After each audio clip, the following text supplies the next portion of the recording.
Oh, Okay. now we're good. You good? Yeah, we're good now. Are we actually recording this We're time? actually recording this time. You can go ahead and do the Okay, intro. great. I mean, it's kind of like we talk to no one anyways. Yeah, So, it's just fine. No eh, one's no one's gonna see eh. this. Welcome to everyone. Welcome to everyone. The Everyone's Books, welcome. Buddies, and Planks, the book club podcast.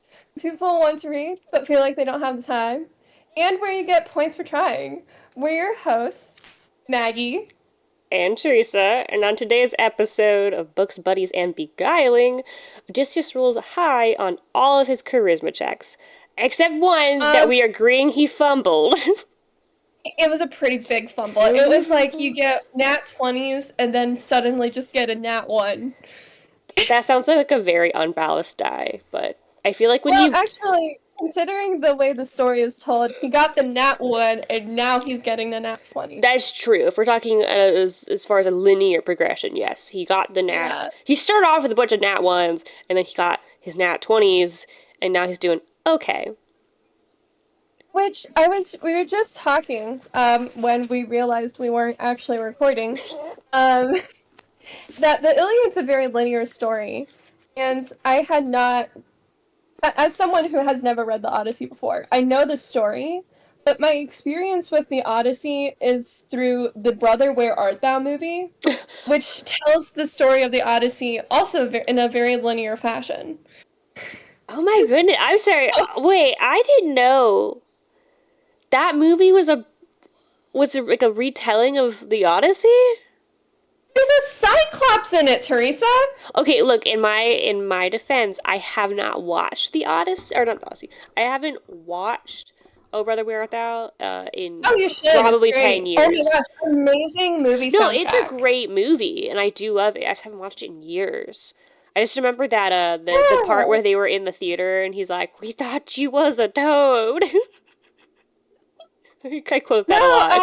I actually really like the movie soundtrack, and I put a couple of them on our shared playlist. Yeah. I want to see if it's streaming anywhere. The song "As I Go Down to the River to Pray" is like one of the songs that reminds me the most of one of my grandmothers, because she used to listen to that. So like whenever I hear that, I'm like, oh, that reminds me of games. And my I like "I'll Fly Away" was actually sung at my great aunt's funeral. Oh. It's a very good song. I like Oh Brother, what's it? I'm a Man of Constant Sorrows. I Am a Man of Constant Sorrow. That's a good one. It's good. Oh yeah, and the main character's name is Ulysses. Oh god, man, I feel stupid for not noticing that. All right, I'm gonna have to watch this movie again later on and really think about it. It's basically a modern retelling of the Odyssey, but it's a very linear movie. Yeah. So that's why I wasn't really expecting the actual Odyssey by Homer to be kind of told through retelling. Yeah, and it's like pretty much the entirety of like the adventures of how these people get home is told by people at parties. It's like people are at a party and they're like recounting what happened. Yeah, and one, I think, well, I know that the epic musical concept album, that's very linear. The Jay decided to write that whole thing in a linear fashion. He took the Odyssey, was like, let's roll it out into its play-by-plays, and cut out all that middle extra stuff. Which I will say, I also was kind of like, man, I kind of wish something like that had happened, but to be fair, he had 40 songs and cut a lot of the song ideas he had. Because you can't, I mean, this thing is thick, you can't... It would be kind of funny, though, is if you had, like, one super... I haven't listened to the concept album, except for what you've shared with me. Oh my god. It would be really funny, though, well, kind of funny, to have, like, the juxtaposition of, like, that one really intense song of, like, 600... all his men dying, and then jumps to, like, a party song. Well, that's the thing, people make a lot of jokes. Like, let's do track and field. Yeah, that's the thing. A lot of people make jokes. They're like, don't ever play the album on shuffle because it could get real awkward real quick. You go from like something super serious like Scylla to like suddenly listening to like Dangerous or, you know, something a little bit more goofy and fun. It's a good time I though. mean, that's the nature. That's pretty much the nature of our shared playlists, It anyways. is. It is. I think it's like you broke the algorithm when the recommended songs are just repeating your playlist. Yeah, yeah. That is very true. Anyways, I had another point that I lost it. I don't remember what it was. Oh, about linear storytelling. So I've not read a whole lot of other ancient literature or old literature, except I've got the Iliad, the Odyssey. But the mhm, Odyssey, the storytelling style reminds me a lot of Thousand and One Arabian Nights, because it's a lot yeah. of like the storytelling isn't linear. It's kind of like little nest eggs, like nested models and stats. Hmm. Where like like we'll start the story, but then inside of story one, we're gonna tell story A, B, and C. But inside of story A, we're also gonna tell Oh my stories god, I'm G, D, and having F. flashbacks. I'm having. You said that now, and I'm having like flashbacks to my stats class. I'm so sorry. I didn't mean to make you go there mentally. That's rough. Like, oh no, I can see the R code now. Uh, yeah. The pain, And the I terror. probably accidentally have a typo somewhere, and now I have to read through all of it in order for it to run. I was reading an article the other day on. This is an article from 2023 on straws. It was on environmental impacts of different types of straws. So I was on this Huh. whole rabbit hole about straws, and I was reading this article, and one of their graphs had a very glaring typo, and I'm like, how did that make it past the editorial board? Because staring at it for like 10 minutes, I'm like, this makes zero sense, and then I realized where the typo was, and I'm like, oh, well, that sure. I've I oh gosh, I think I was reading a modern. Oh god, what book? What was I reading? I don't know. I don't remember what I was reading. Was it a book Maybe, or an article? Maybe it was an article. maybe. I was reading something on something. I'm Yeah, losing my mind. yeah. It's the weather, man. I just want to be outside again. I don't. It's Dude, I so like nice out. finally feel like this is the perfect weather to read the Odyssey I because it's been sunny I and know. nice all week in Ohio.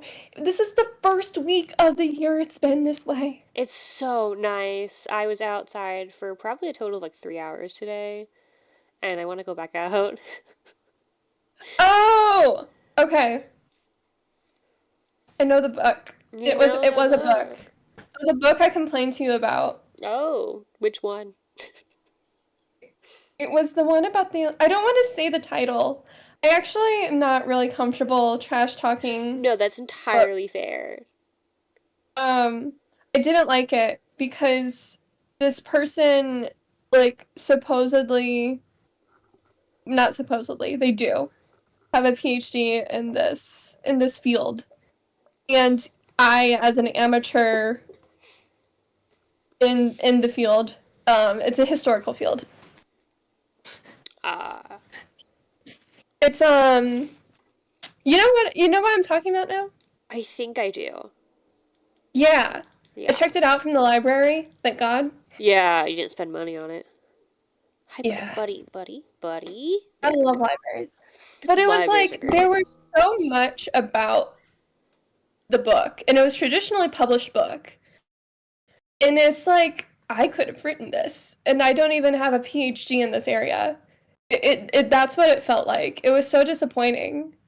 And then there was like there was like a couple typos, but there was also like there was just some paragraphs that it's like this isn't good. Who Yeah. edited this? So I'm writing my dissertation right now, and Yeah. I've been working on it, and I would do a lot of benchmarking in academia, where you'll go to another paper and you'll find how they phrase things or do things, and then you'll like I want to say reappropriate it, but like you don't copy paste and paste, you phrase it. That's what we do. We like to do that. We like to piggyback and build Oh, off of yeah. people. But I was reading this paper, and I was like, I read the same paragraph like a dozen times. I'm like, why would you word it this way? Like, I finally figured out what you were trying to tell me, but this is like my undergrad students could have written this procedure better. Why did you make it so convoluted and confusing? Like, it was so wordy and unnecessary, and like Honestly, it kept turning back on itself, and I'm like, please, I could say the same thing you just did in like 3 sentences, and you use like 7 or 8. Like, calm down. You're science okay. communication is so important. It's like, well, good writing. Having Yeah, good gosh, writing so tools important. is so important. And Chat GPT doesn't count. Because it's not good writing. It's It's not. formulaic writing, which can sometimes help make good writing, but it can't make, like, on its own, it can't make good writing. It just doesn't.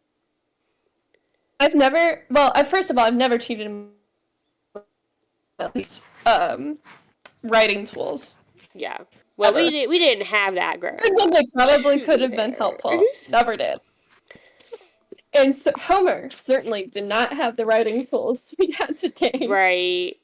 Right. The only thing I've gotten closest to in using AI for anything has been, like an AI writing tool has been, I had an old 1960s or 1950s survey I was using for a study that didn't exist digitally anywhere. So I had to get the physical old musty copy from the library archives, and I scanned them, and instead of individually typing out each of the questions again with results, I put it through an AI system and I was like, turn this picture into text for me, and it did it. And it was really nice. I was like, thank you. You saved me like an hour of having to individually retype out all of the questions and the responses. It was Yeah. nice. It was nice. I will give AI that one little bonus. All right. We Um, should probably talk about the book now. we should probably talk about the book. We went on a bit of a tangent there. We did. We did. It was mostly Yeah, same. relevant. All right. So, Okay, so the nonlinear structure. So, well, we're okay. We left off. Odysseus is in a bush, and so is now it he a finally bush? is like discovered. He's finally getting help. La di da Wait, di da. wait. We didn't even introduce to like the people who rescued him. Like, But that's a whole yeah, the chapter. Vikings. That's like a whole Well, okay. chapter. We can't just skip that chapter with I'm not skipping Nausicaa. the chapter. I'm just introducing the chapter. Anyways, so the Phaeacians, on the island of Scheria, which, as we learned in last episode, Not 2 weeks real. ago, Not a real is not place. actually a real You can't island. actually go there, guys. There are no, and I mean no cruises that are going to stop in Port Ascaria. Well, how about, oh my gosh, that must have been like at least 5 to 10 minutes of us just like arguing and looking at the map and then finally just Googling it, only for Google to tell us this isn't a real island. Bro, it's right next to the North Pole in freaking fairy tale land. What are you talking about? If these are actually Fae. This is the Greek. I'm kidding. They're not the Greek version of Fae. You know, These are normal. the nymphs kind of are though, the way they're described, and like the fact that, Yeah, Calypso has her like little Fae island. And I mean Circe is so Fae coded. She's like the Fae that's queen. that's true. So I wouldn't put it past them to like I feel like it's a But very simple or the very Phaeacians are just really happy. They're just like it's like they're in Disneyland they're so all the happy. time. They're just so happy and wealthy and fruitful Yeah. and they're just the Yeah. perfect people to help poor Odysseus. Also, according to, again, I'm not an expert, but looking at the pronunciation guide in my translation, it's pronounced Phaeacian, so it's a sh with the Oh, C sound. where is it? Um, Phaeacian? Phaeacian. So the Okay, so people, yeah. oh, I don't have a pronunciation guide. I was Well, saying I had to Phaeacian look it up. I had to look because up. it's like because it's spelled Phaia with a accent Kians. Oh, so you have a K in yours. Okay, mine is. Let me find a good actual spelt out version of it here. Is Phaeacia. So Phaeacia Mm. is how it's spelt in and pronounced in our translation. I was mostly looking at the translation guide because I know I say Nausicaa wrong because I pronounce it Okay, it's Nausicaa in mine via too. the Ghibli Studios Nausicaa, which is like my favorite movie. It's apparently, according to the Greek translation, it is Nausicaa, which makes Oh, sense it's with that double A. I've been saying Nausicaa too, Yeah, to be because fair. that's how I they don't even have say a it. pronunciation guide. Yeah, yeah.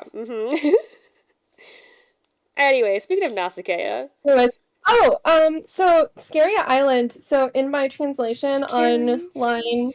it's near line 10. It mentions that parsed out the black land for the plow. I thought that was really interesting. So black land is nutrient-rich land, and it's mostly found only in Eastern Europe. So like the Russian steppe region is has like black soil that's really fertile for plowing. That's why it was fought over so much. And then it's the only other like natural occurrence of it is like in the Americas. Oh, so that's a really interesting piece of information that I wouldn't have been able to And pick like up on. That's neat. yeah, so they're just super. They're just super rich, Yeah. just not just So in my soil as well. my translation doesn't mention it being black soil. They just sort of allude to this idea that it's just very good soil, great for harvesting. You know, Oh, it's like that's all they it say in my specifically translation. says black land for the plow. So my biology brain is like, oh, I know what this is. Ah, mine just says they shared the land for plowing, and then they just they wanted to be like, yeah, it's cool, it's good Oh soil. yeah, no, it's not just good soil, It's Teresa. It's good. like the best It's the soil best soil you'll ever get anywhere. in this region of the Yeah. world. Yes. So Um. I started No, a I running. want Oh yeah. I actually no. You go first. Then we can talk I just want to about what I say want to. this particular set of chapters just kind of spurred me to start a running list of all the different disguises that Athena comes in to like do her little plan. And so far I have here's the running list from the beginning: Mentees, Telemachus himself at one point, Mentor, Iphthyma or if Iphthyme, and then this new one that we introduced this chapter is Dymus's daughter, who doesn't get a real name in my translation. She's just Dymus's daughter. But she serves, I would or leave it. I I guess, Dude, names are hard for me to remember on a good day. I mean, true, but, I don't know. But Dymus, who's a shipman, this is important to know, which I believe, like, everyone in Phaeacia is a shipman from the way they describe them. But Dude, their names are like we'll get there. England. They all have WWE fighting names for some reason. Like they all have stage names, and I'm trying to figure that one out. You Um, know, I think I would sincerely let me see. Let you're me trying to see. find the list. There's a list. There's a list. There's a list. Anyway, We all know. We all know. We all know that Homer loves his list. he likes lists, man, and he likes family trees like a lot. He Um, does. You know, it makes sense because so Lord of the Rings has also a lot of family trees. Keep talking. Hitting my water. I took my I took my sip of water. And that's something that's really common in a lot of ancient epics and also the Bible. The Bible. They do a lot of genetic. Bible at all, Theresa. Like there's entire chapters just for family trees. They always do that one reading during the Easter Vigil Mass, where they go through the genealogy of Jesus. Bro, and I'm I like, stopped going to the Easter Vigil Mass in high school because it is too late.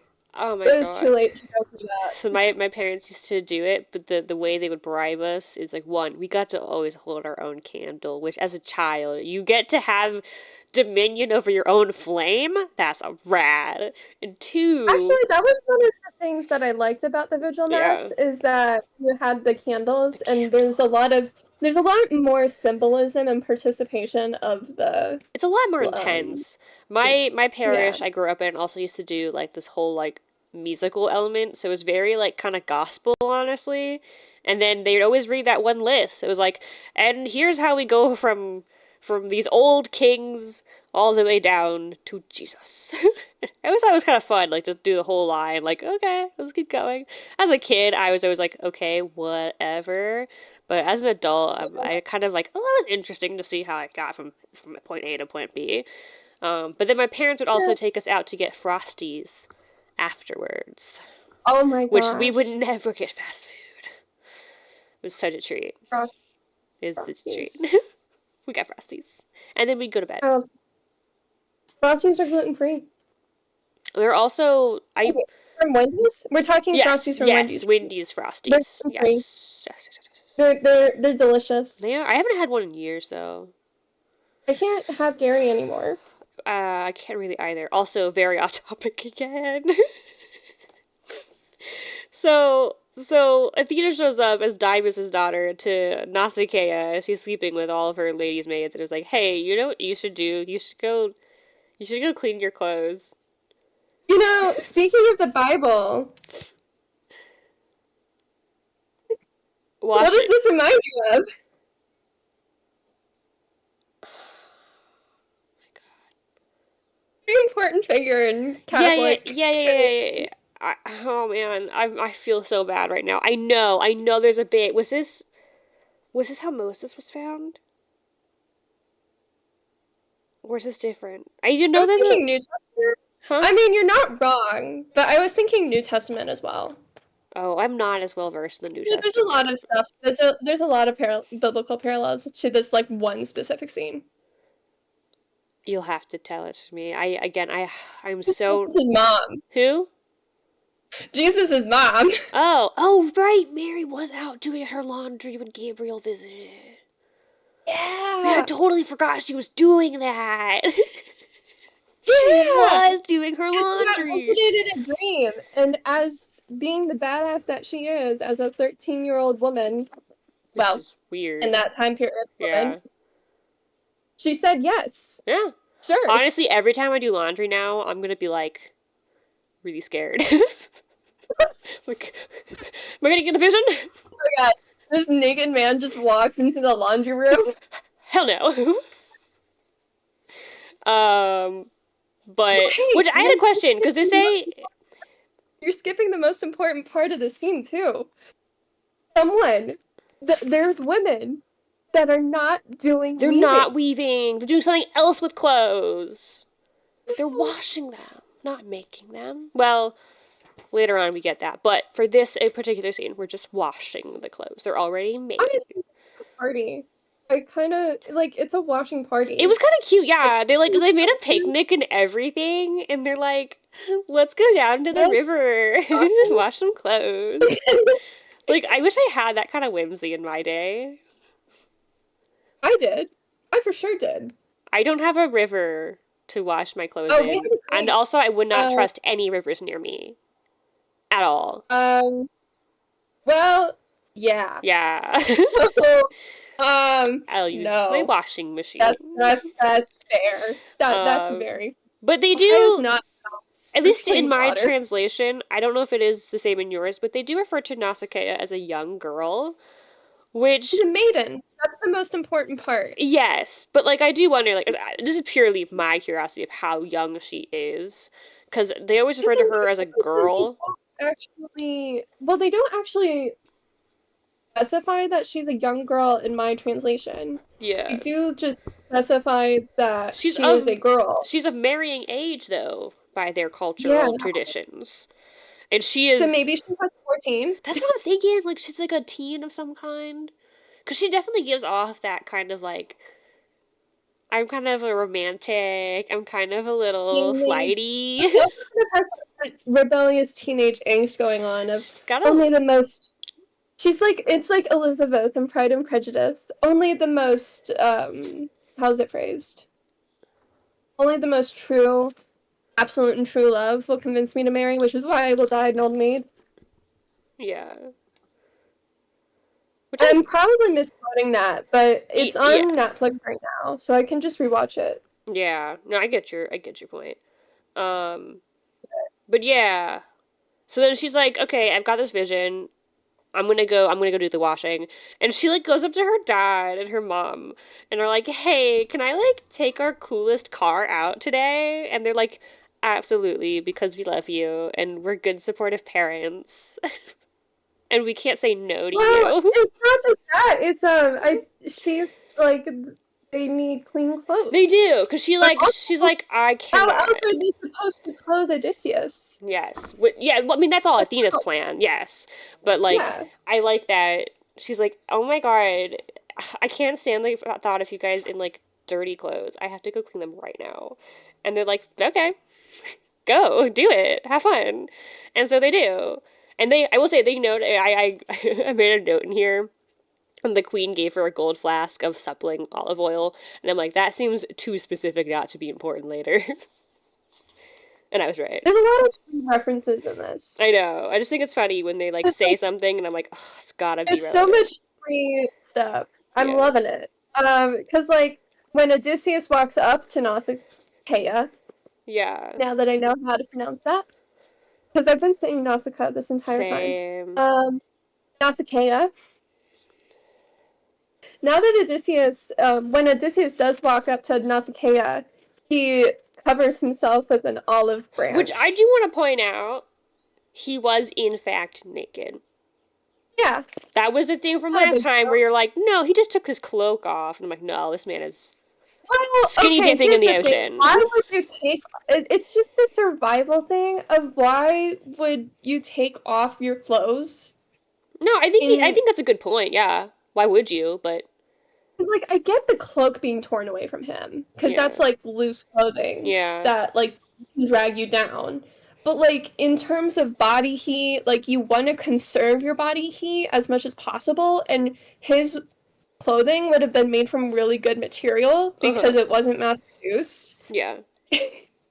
So it's like in my mind, I'm like from a survival standpoint, like you wouldn't want to be naked. Yeah. Um, yeah, he was naked, and Yeah. Nausicaa, she's just like, she just rolls with it. She's like, okay, Yeah. Cause yeah, I he can help just you. and he like just pops out of the bushes and is like, help. I Well, need he help. compares her also, like he's.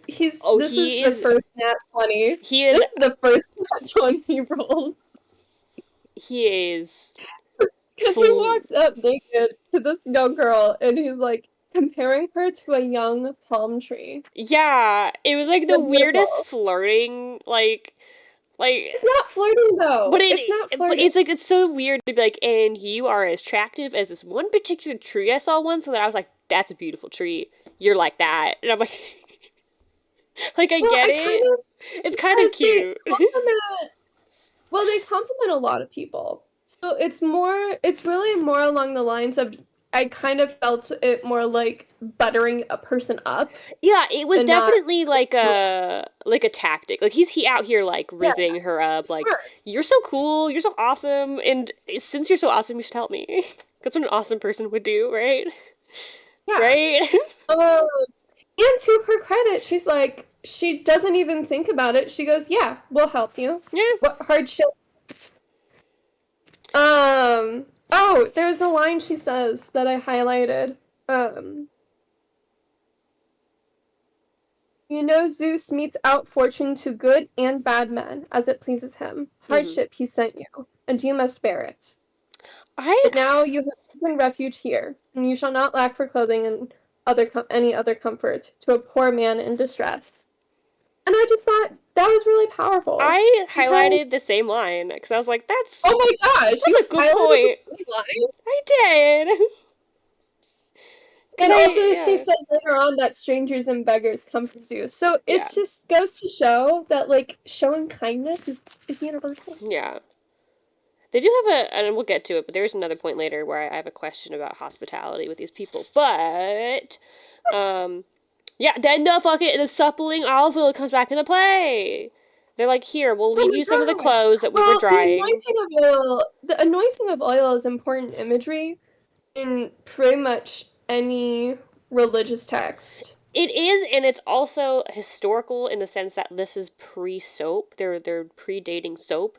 Oil was their means of cleaning in a way. So they'd put it in their hair, on their skin. It was like they're talking about how great their skin is too. And their hair and their skin, always great. I'm a little jealous. Even, oh my gosh, I thought this was so funny because after Odysseus bathes, his hair is described as, it's like, Athena lent a hand, making him seem taller and massive too, with crisping hair and curls like petals of wild hyacinth, but all golden. Think of gold infused on silver by a craftsman whose fine art his Festus taught him. Okay, I need to read my translation because it's also hilarious.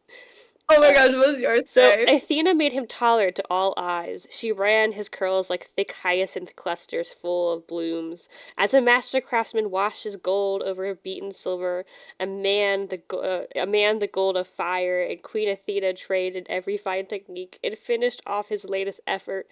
Handsome work. So she lavished splendor over his head and shoulders now. And I'm like, why is this your plan, Athena? Is she just like, okay, so here's what I think Athena's thought process here is, which I think works. I hate it, but it works, is that she's like, what if everyone's in love with Odysseus? Then no one can help but help him, right? They're all in love. I don't disagree with you, but I am going to push back a little bit because we have a very deep-seated view of humanity that beauty equals goodness. Oh, pretty privilege. And Odysseus has all of it now.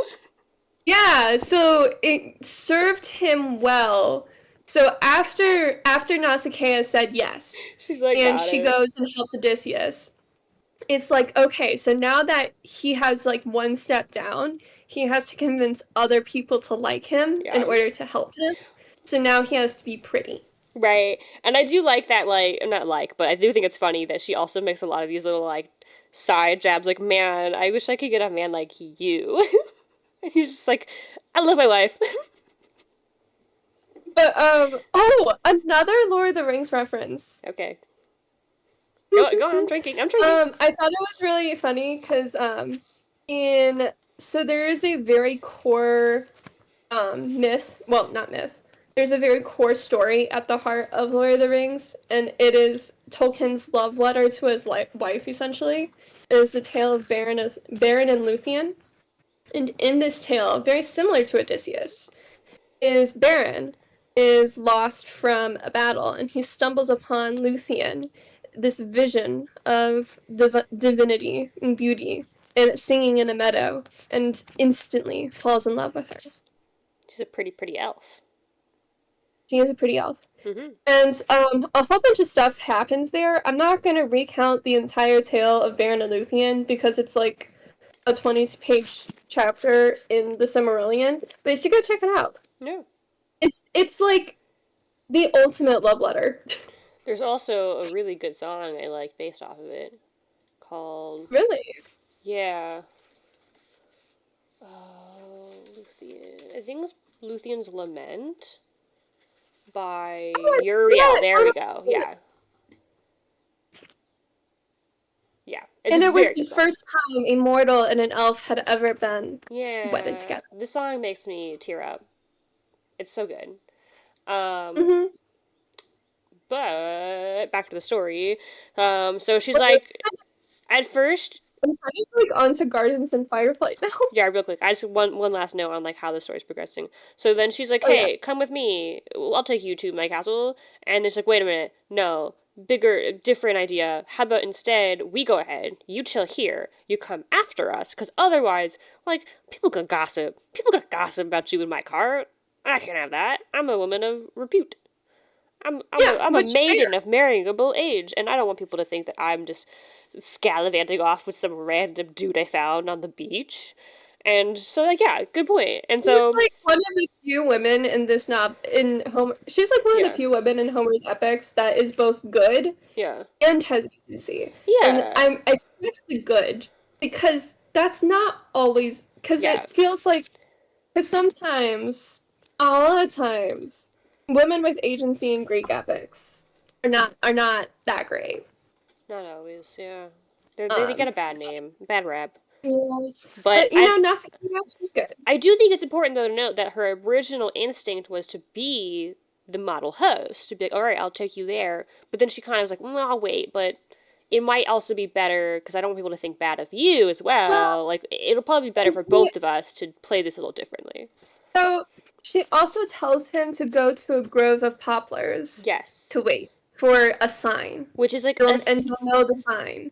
and it's Athena's grove, which is important to note. It is Athena's It's grove. Athena's grove, which she's probably like, ha ha ha, according to plan. Oh my gosh. Alright, so the beginning of book. Oh, sorry, one last What note. is it She does. of? 1 minute. What does it remind you of? 1 minute. Please, One last please, note. let me remind Okay, you. okay. Well, that's the beginning of this one. Yeah. I I don't know. It's just Nausicaa, like, going back home. No, Odysseus is in the poplar grove. Oh, for me that's the end of the last book. Is him hanging out there. At the beginning of Well, first of all, he's praying in a grove of trees, which yes.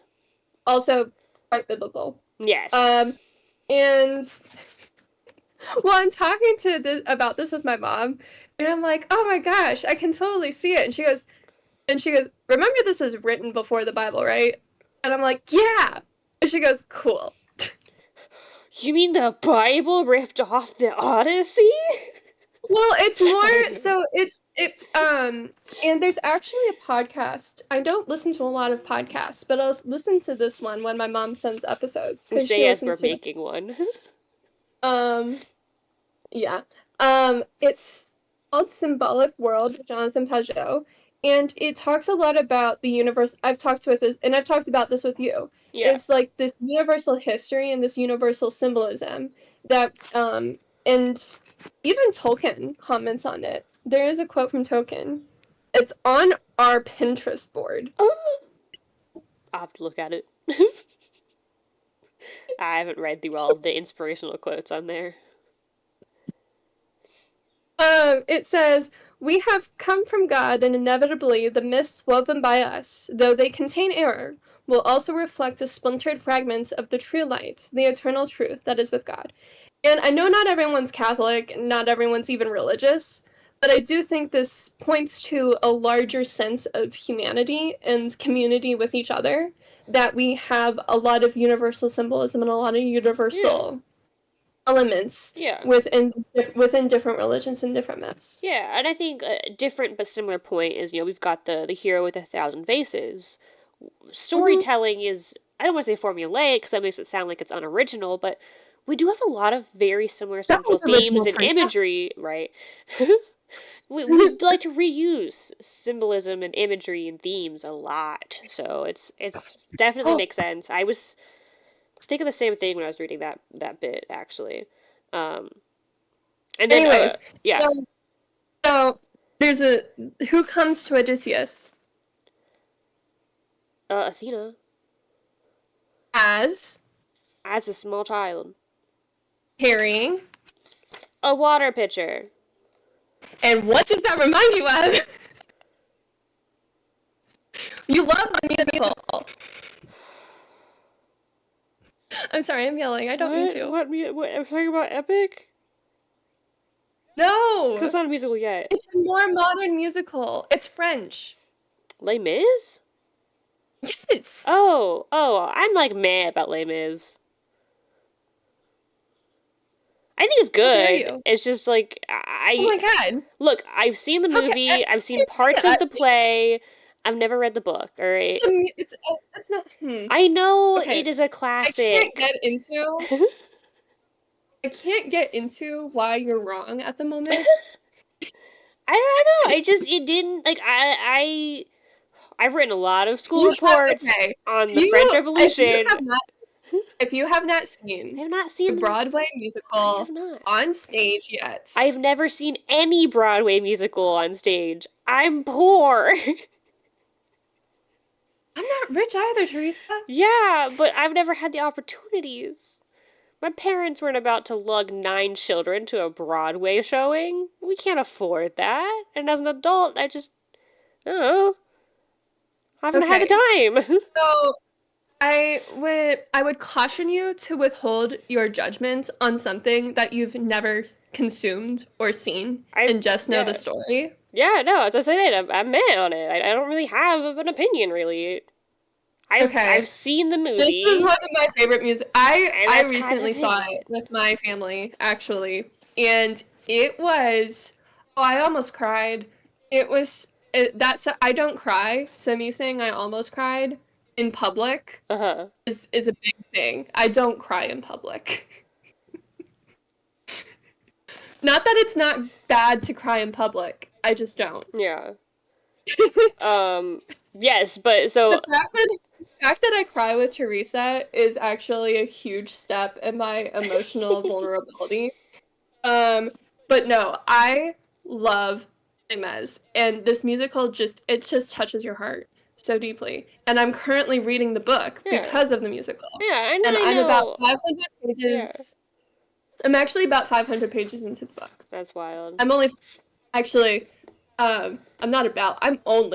500 pages into the book. It's a 1,300 page book. Yeah. But one of the most key scenes in the book, and I'm not spoiling anything. Yeah, that's fine. Is Jean Valjean, the main character of Les Mis, finds Cosette, a small girl, carrying a bucket of water in the woods. Yeah. You know, I do feel like I've seen this imagery a lot though of a small girl in the woods with some vessel holding water. They do that a lot, probably because that's where wells are and rivers. So Hugo actually references Homer quite a few times I've seen so far. He actually does reference Homer in Les Mis a few times. Other than that, but it kind of is doubly oh my gosh, I see it now, because in the book, Cosette is Jean Valjean's salvation because he learns to love another because when the bishop saves him, it's learning to love himself as a human being and it's a very Catholic story. Yeah. Just gonna put that out there. And learns to love himself as a human being and not just what society has placed on him. You'd love the book. Actually, you'd really like the story. Oh no, Les Mis has been on my list for a long time. It's just one of those very big books that I'm like, this is an undertaking. You have to be prepared. I would recommend watching the musical first. Okay. I really need to get I gotta figure out what kind of off-Broadway showings are going on near me. Because I do want to start getting into seeing plays again.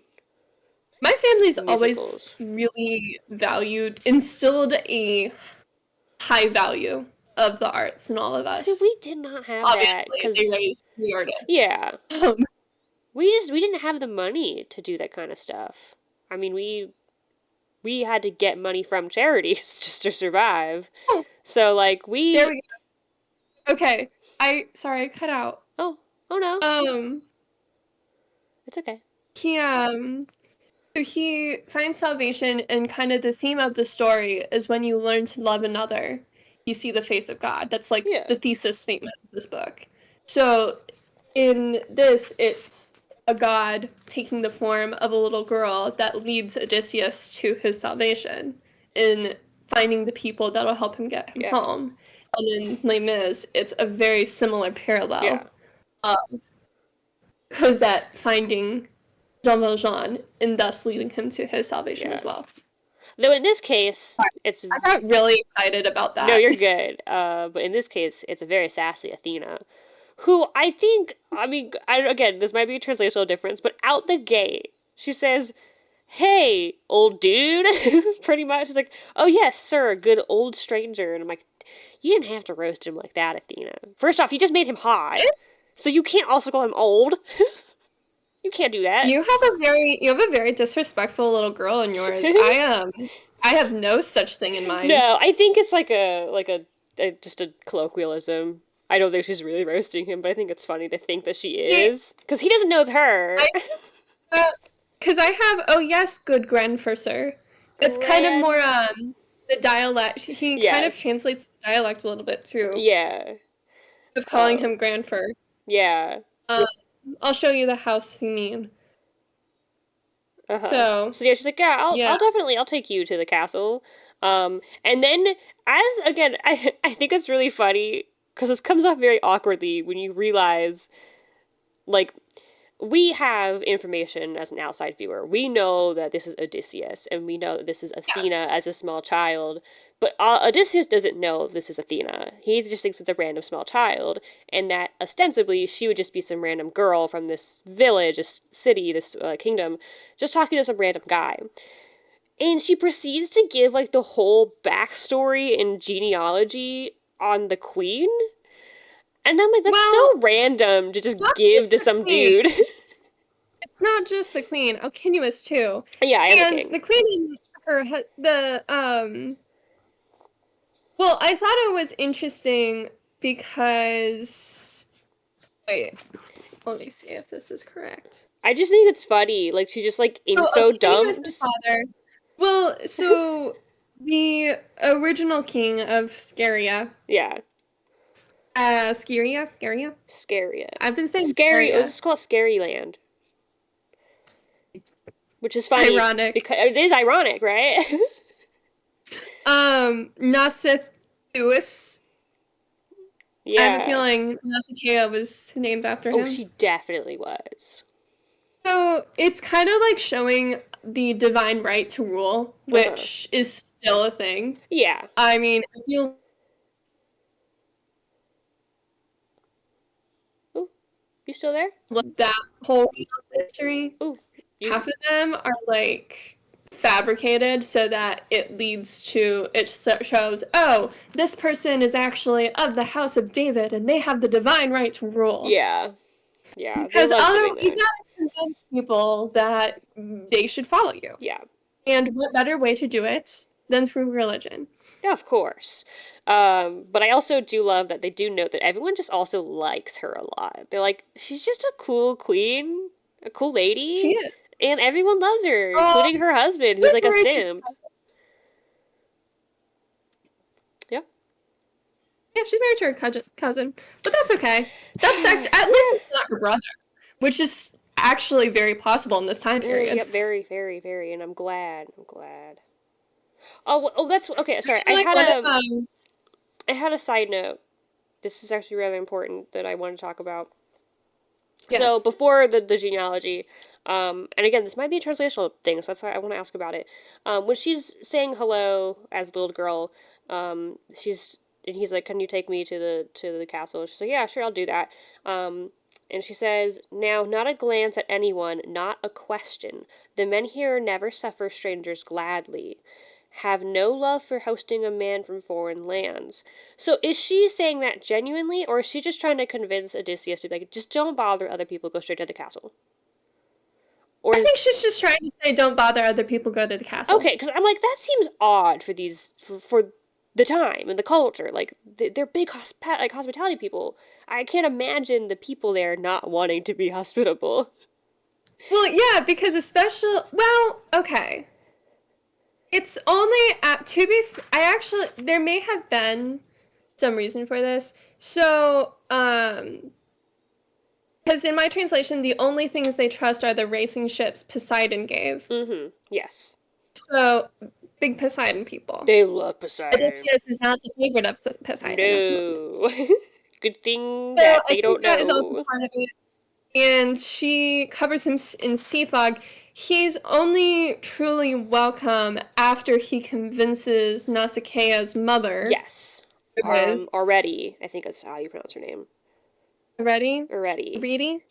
I don't know. Already? Already sounds like it would. Already? That sounds great, right?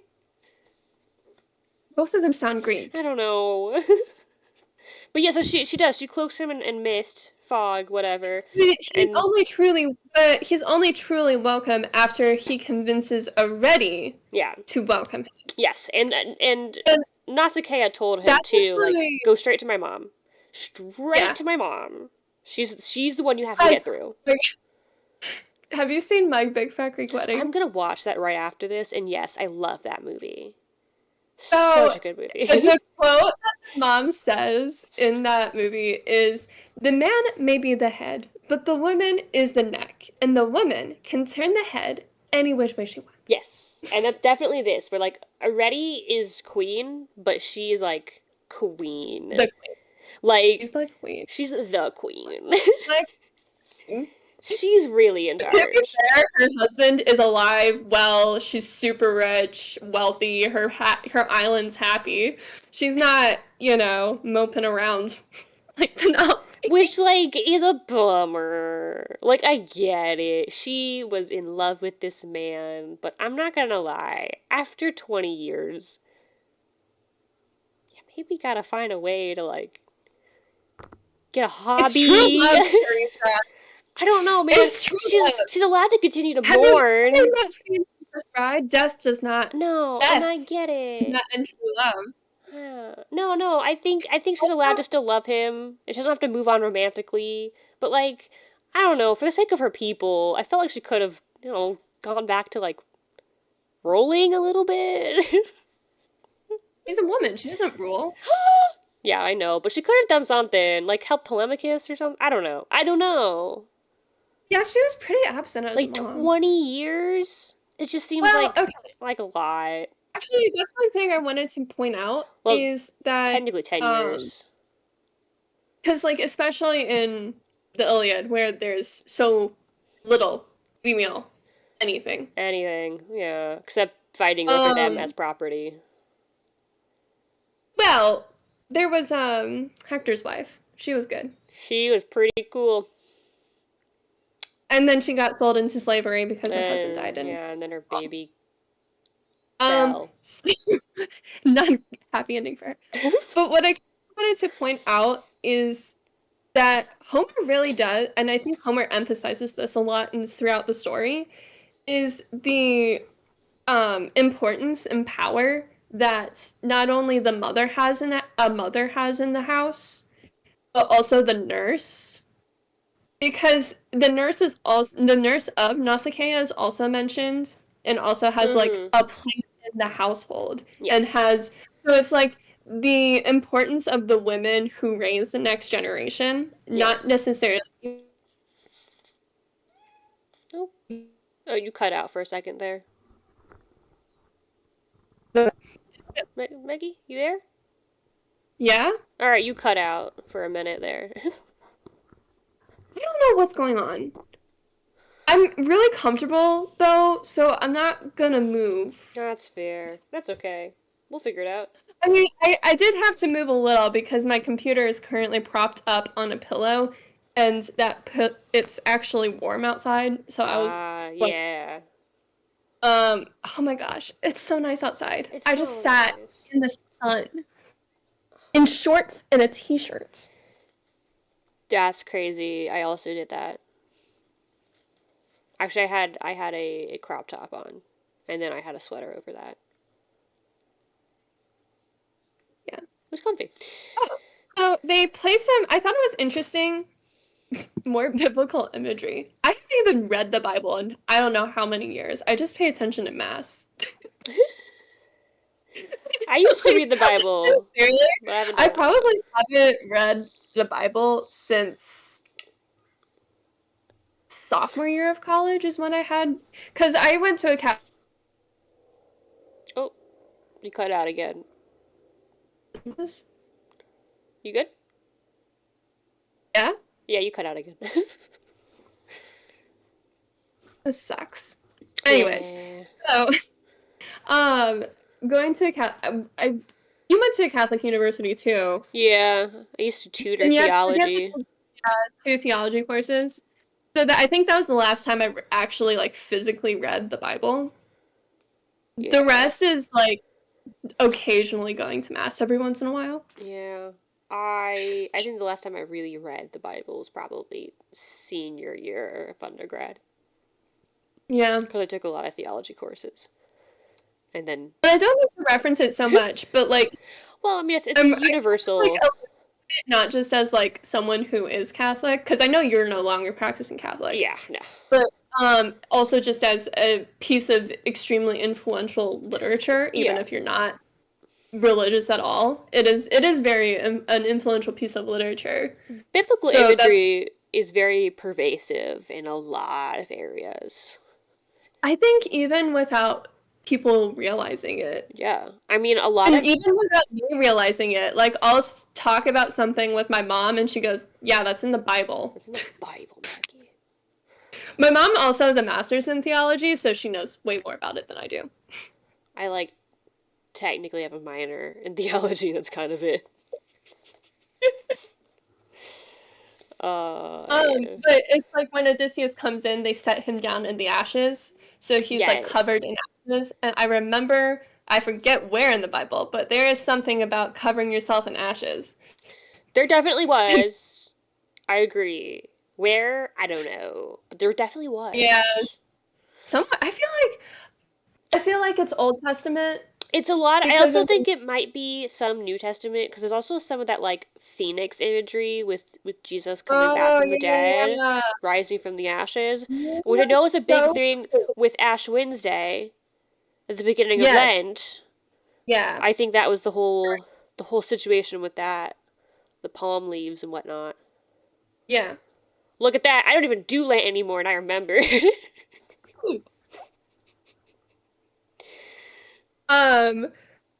But you are so right. Oh my gosh. I didn't realize that, because then it's like Odysseus rising from the ashes. Yeah, right. This is his comeback stories, and being like, we're back, baby. Take that, Poseidon. It's like coming from the lowest of the low. Yeah, from rock freaking bottom. Oh my gosh. The Chitty Chitty Bang Bang song. Up from the ashes, right, grow the roses of success. Man, I do not miss the days of movies having an intermission. It's too much. I kind of do. It's too much. Oh my gosh. I mean, that was definitely an unnecessary song in Chitty Chitty Bang Bang, but I still remember it. Oh, Chitty Chitty Bang Bang. It's such a weird movie. Also, because it doesn't matter, and I'm not going to actually go over it, there's like 2 pages full of just Odysseus recounting, or I guess the Homer recounting just how luxurious this dude's palace is. Like, you thought Menelaus had a fancy palace? It's nothing compared to this guy. This guy's palace. I mean, what do you expect for a fictional island? Right? With a country that has only known prosperity and not known conflict. Which is wild. Because they're too far out of the way, and they're like the big ship boys, and no one comes. There is actually a point when Odysseus is telling the king how he came to meet his daughter, and then, like, therefore, like, come here. And there's a line in my translation where it says, it's after he says that he never gave consent for the 7 years detained. Yeah. Then came the 8th year on the Wheel of Heaven. Yeah. And, Wheel of Heaven is important imagery in Eastern tradition. Like, very Eastern tradition. Like, Oh, I want to say Indus Valley, but like Buddhism especially is like the wheel with the spokes. Yeah, eight's a I number. remember this from art history. Wheel with spokes. Uh-huh. You know what I'm talking about? I Let me look it do. up It's so I been can a actually while. articulate. While you're looking that up, I do just want to make a point of the little funny bit. So like they take him in. They're like, we're being hospitable. Have a seat. Have some food. And then once they're like, they're kind of everyone else goes away to go to bed, and so it's just Odysseus, the king, and the queen, and then I think his kids are still there. Like his sons are still there, and so Mhm. they're just like chilling, and then already like just looks at Odysseus and is like, wait a minute. I know those clothes. I made those clothes. And then she's like, gets real suspicious. She's like, why do you have the clothes that my daughter did in the laundry today? Why you got those? And he's like honest. He's like, okay, full disclosure, I ran into your daughter. Cause she's super awesome and she helped me though. Super love that for her. She was super nice. The Dharma wheel. Yeah, Dharma. Dharma wheel. Okay, granted, this is just the Google overview. In religious contexts, a wheel with spokes, most notably the Dharma wheel or Dharma chakra, significant symbol, particularly in Buddhism, representing the path to enlightenment. Mm-hmm. 1, 2, 3, 4, 5, 6. There's 8 spokes. Yes, okay, we were right. Nice. Look There's at us there's go. 8 spokes. Noble 8 path. Yes, the So Eightfold I thought, Path. because it Oh, talks about like 8 year, yes. then came the 8th year in Yeah. the wheel on the wheel of heaven. So it's like a completely different religious context, but also like super important Yeah. imagery. Like I thought that was really significant because we were talking a lot about the well, Christianity technically is an Eastern, like a Middle Eastern religion, Technically, but yeah, like that's where it it's started. has such Western context now. Oh, it But does, like, yeah. so I thought it was really cool to have something that's much more Eastern, kind of Yeah. tied into this story, and it kind of shows how universal the Yeah. universality of the story. Yeah. No, I think that's a Yeah. super cool connection. But Mm-hmm. then he's telling this whole story of like how he got there, and I like that he spends like a whole page detailing him being like after he like left Calypso's island, he's on his little makeshift raft, and then Poseidon shows up and goes, uh, "Psych, not today, bro," and like it's like a whole chunk of text, and I'm like one. You're a good storyteller, Odysseus. I'll give you that. This is very entertaining. But two, I just wrote Yapper McYapperson because it's like such a long-winded way Dude, of explaining what happened. just I mean, this is his MO. It Like is. It's just like, dude, there's this is so literally wordy. like there's like not just one, but like even after the section that we were supposed to read for this week, there's Yeah. like 2 more chapters of just Odysseus talking. He's just so dramatic. He's like, and then I was dashed across the rocks, and then I had to hold on for dear life, and I didn't know if I'd make it. I'm like, you gotta calm down, dude. Like it's so dramatic. And then he's like, and then I met your daughter and now I'm here. And then the king's like, "Oh, but that sucks that she wasn't hospitable enough to like take you here herself." And he's like, "Well, no. We had a whole thing going on. We both decided it would be embarrassing if she did that. So we decided to do it different. And I'm here though now, so we're good."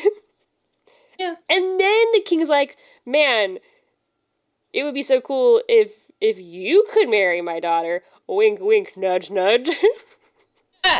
Nope, I'm married. And we're like, that man's married.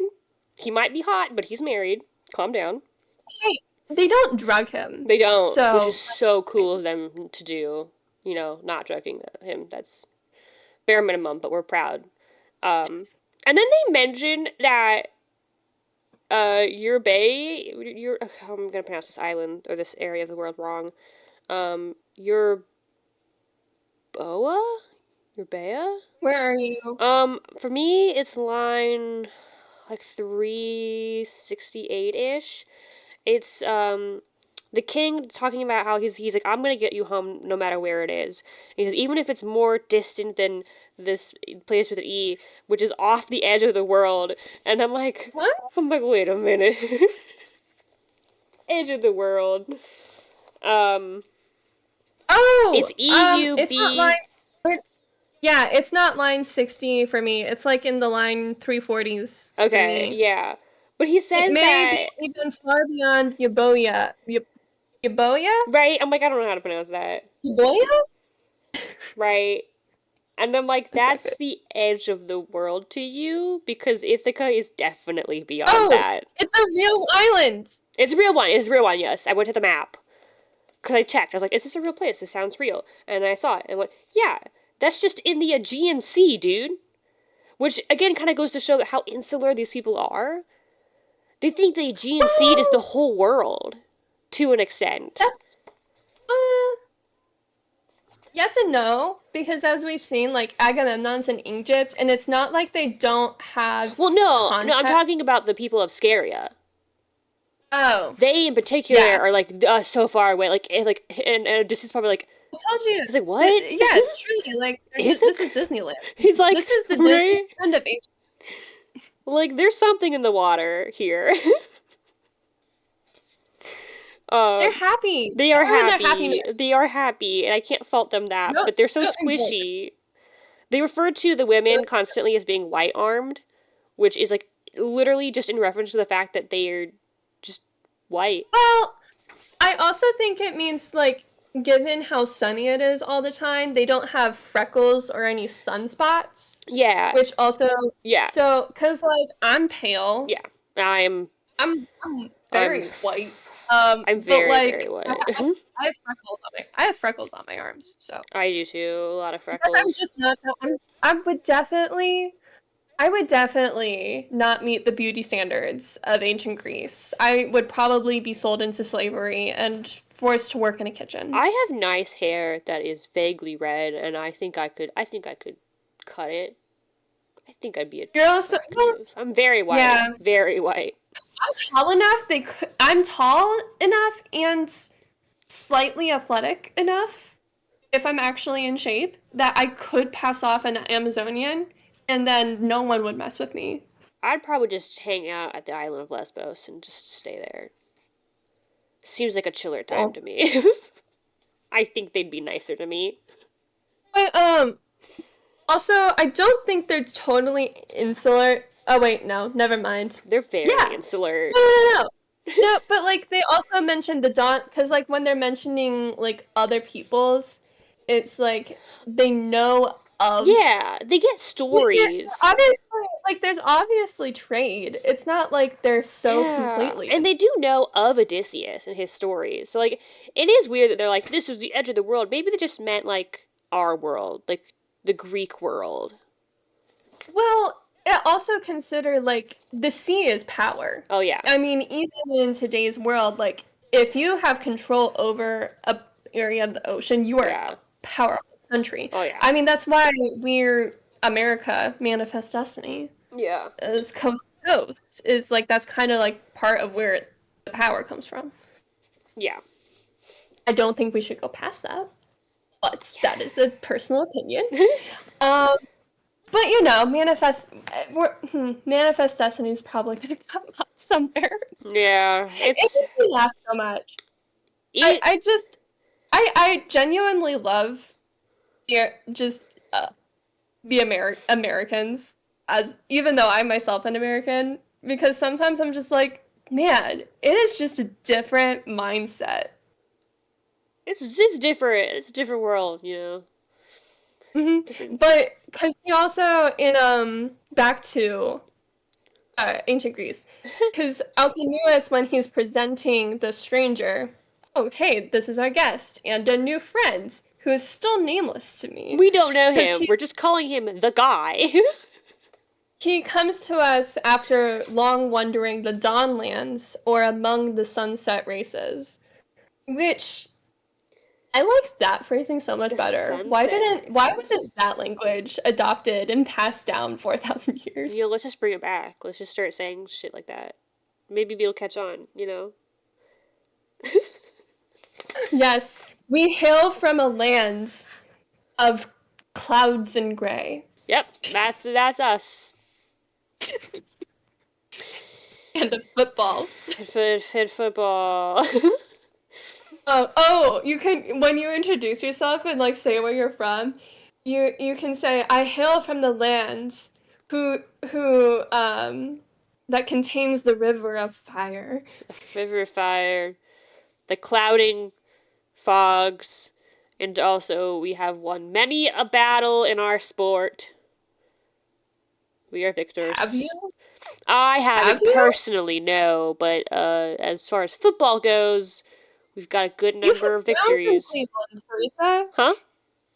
You have the Browns in Cleveland, Teresa? Oh, I was just talking about Ohio in general, like Ohio State. Oh, yeah. Yeah, no, Well, don't talk about the Cleveland Browns. Don't do that up here. The Ohio State University is where I am. Yeah, no, we Actually, technically have. Okay, I'm not actually at the Ohio State University. It's just, Central Ohio area. Yeah, It is so strongly associated with the Ohio State University. Yeah.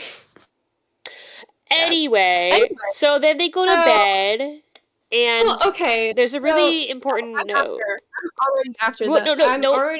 There's a very Oh. important note I have to make about this, all right? Because this is very interesting. Okay. The queen gets their stuff together to go to bed, and she puts them, get this, on the porch, and she throws down purple throws for bedding. Who does that remind you of, Maggie? Not Agamemnon. Huh? Menelaus! Yeah! The same thing happened to his son! Oh my gosh, the parallels! The parallels! Anyway, that was really important to me. I highlighted the crap out of that. Yes. Alright, we can move on to the day of songs and contests.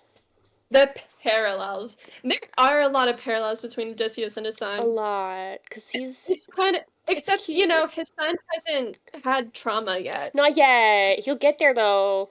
Don't you worry. I'll have some character development. He already has daddy issues, so he is well on his way. Oh my gosh. Now, if only he were hot and 500 years old, he'd be the perfect romanticy character. God damn, Maggie. Can't he be that at only 20? Sure, actually. Yeah. Actually, yeah, because he's already a prince. Never mind. He's already there. Years old. All right. So when Alcinous, so when Alcinous says we're gonna get a ship for my friend here, he does mention specifically that is a black ship in my translation. Oh, where does it mention the type of ship? Yeah, I can't help but feel that's foreshadowy, significant, because normally, how ships are made in this era, you rub black pitch on the bottom of the hull anyways to make it waterproof. Oh. But, if they said that all the time, they would just mention that all the ships were, black ships. Yeah, and these are ship people. They don't. So, I feel like it's significant that it's translated that it is a black ship. It does say it's a black ship in my translation, too. So this is definitely something worth noting. This is important. Everyone, it'll be on the text. And then, it's the self-inserts of all self-inserts. Okay. This guy. You think Odysseus is the man. Demodocus. The self-insert from the author. Also, Athena got a new disguise. She's now a random herald of the king. Just important note. I live in a house with a standard poodle who heralds my coming wherever I go. That's important. And I have to say, I think we should adopt this in real life. Just have we should have a herald hiring service.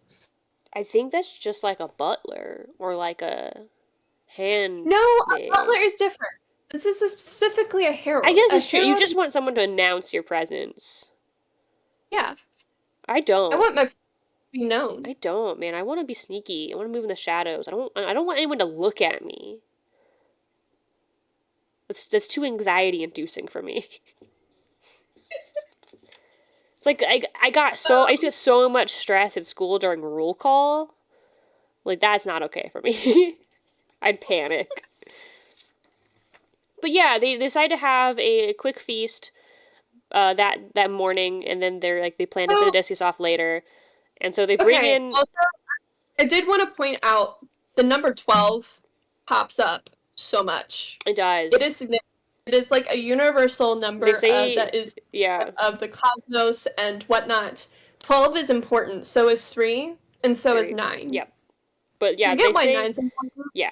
But like those are like the 3 most repeated numbers throughout the story. And both 12 and 9 are divisible by 3. Yeah. So it's just all about 3s. It's a rule of 3s. It is. But yeah, so they get the Bard of Bards, Demodocus, to just come out and just be entertaining. And so, okay. Yeah. There's a line. There's a line at the end, or it's like the line 87-ish for me, where they're like, "Hey, Demodocus, go ahead and do something cool." And then, so, it says, "All reached out for the good things that lay at hand, and when they'd put aside desire for food and drink, the muse inspired the bard," which is how the Iliad started. I have, well, yeah, it's how all these epics start. Yeah, because it's always about the bards being inspired by the muse, except for this one. Yeah, wait, no, the very first sentence of the Odyssey is "Sing on me, muse." Oh yes, right. But this is the one weird occasion where they tell the muse to pick the start. Oh. Right. So, but yeah, in my translation, I think it's really funny because in my translation it says, "The crier soon came, leading the man of song, whom the muse cherished. By her gift he knew the good of life and evil. For she who lent him sweetness made him blind." Yes, he is a blind bard. So he's got a little peg above his chair where he can put his lyre. It's so cute. They're like, "Here you go, bud. See, they're disability accessible here."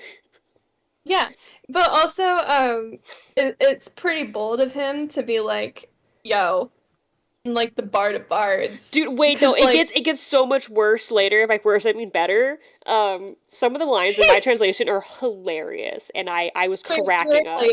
How much farther later? Where? It's after all the contests, after the games.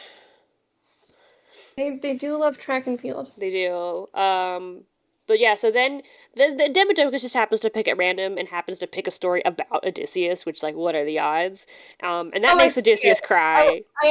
I found it because it says Harold. Oh, you cut out. Maggie. Hello?